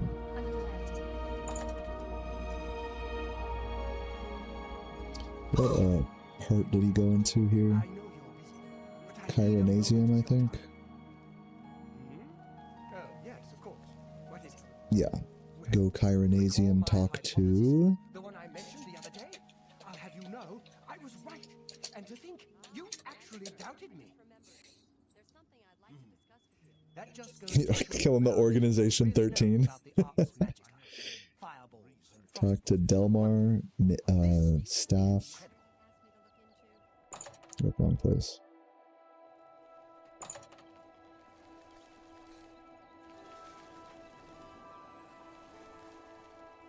Here's the fucking Chironasium. There we go. Welcome to the... Ah, now you'll need to just... Okay. See what he says here. Mage's staff, yes. And he goes for mysticism, I guess. And telekinesis, okay. Alright. So yes, mysticism, telekinesis. Let's make sure that's what we want. Just double check, make sure that's what he got. Mysticism, telekinesis, that's what I want, okay. Right. I'll get to work. You come see me tomorrow, and I'll have your staff ready. Staff, mysticism, telekin.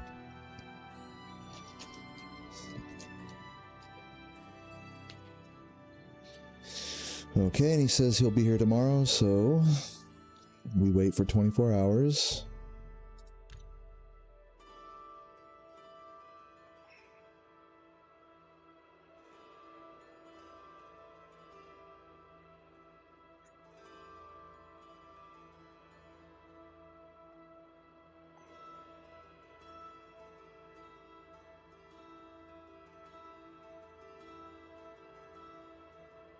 That should be enough.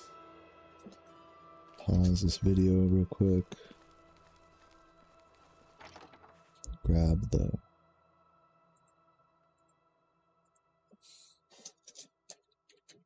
Let's say like wait 16 hours.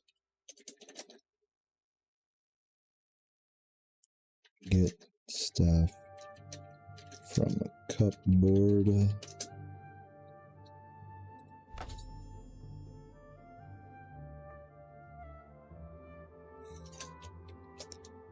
A mage's staff complete.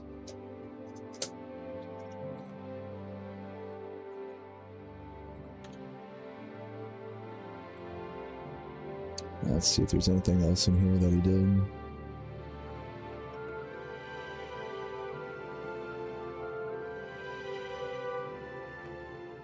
Now we're going up to the upper level of the Chironasium, creating a load warp.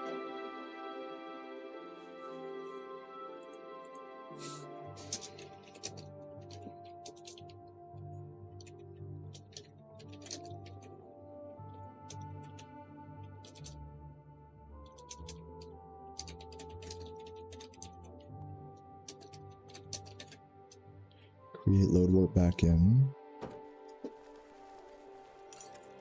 Close that.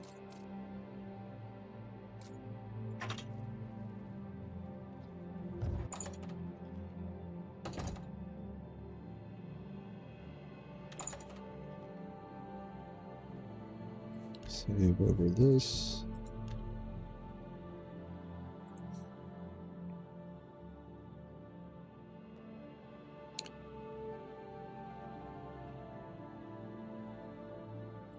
Now we go to the other place.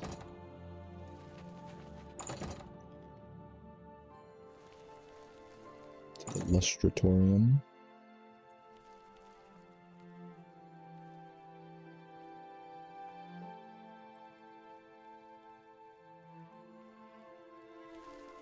read Song of the Alchemists.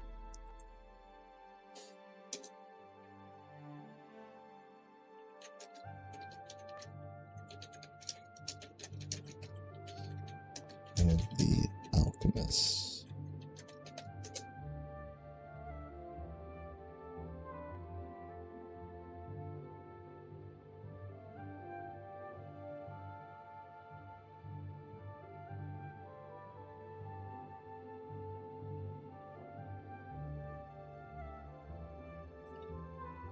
Talk Raminus advancement.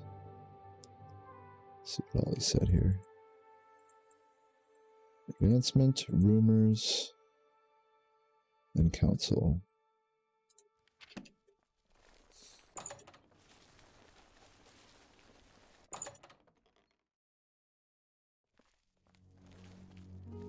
I have a new tent. In the... You do not... Become... There... I know... And then talk Janice. Okay. Exit. Talk Raminus. Polis. Advancement. And then it was rumors. Tasks. Or just task, I believe it. Ooh. Task. And then Janice Hasseldor.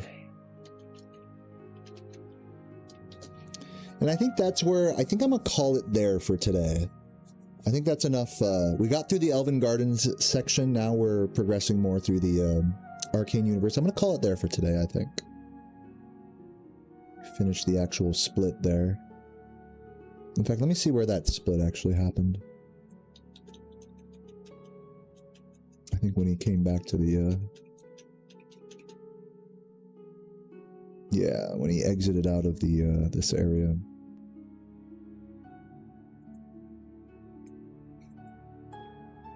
That should be a split there. Yeah.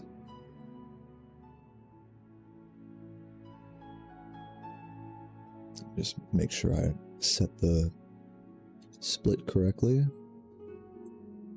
Load Warp Arcane University. Yeah, thanks for the love, everybody, in the chat. Let me just hit this last note here, and then I'll raid someone. Love you guys. Hope you guys enjoyed the alert today. Many, like I said, many more streams like today incoming. Spyro 1 grinding. You know, like a no reset or two, maybe. And Oblivion learning. So feeling good. Okay, talk, load warp, unfinished.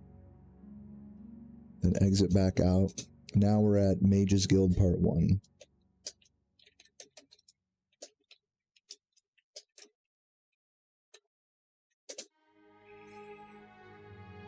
Okay, let's find someone to raid. Let's see who's online today. Once again, guys, if you're stoked for the coming week of chill fucking Spyro and Oblivion streams, please feel free to hit me with a, you know, Twitch or YouTube sub/membership. Feel free to throw, you know, even a $2 super chat goes a long way. And let's see while I find someone to raid here. See who's online. Alright, Anchovy, why not?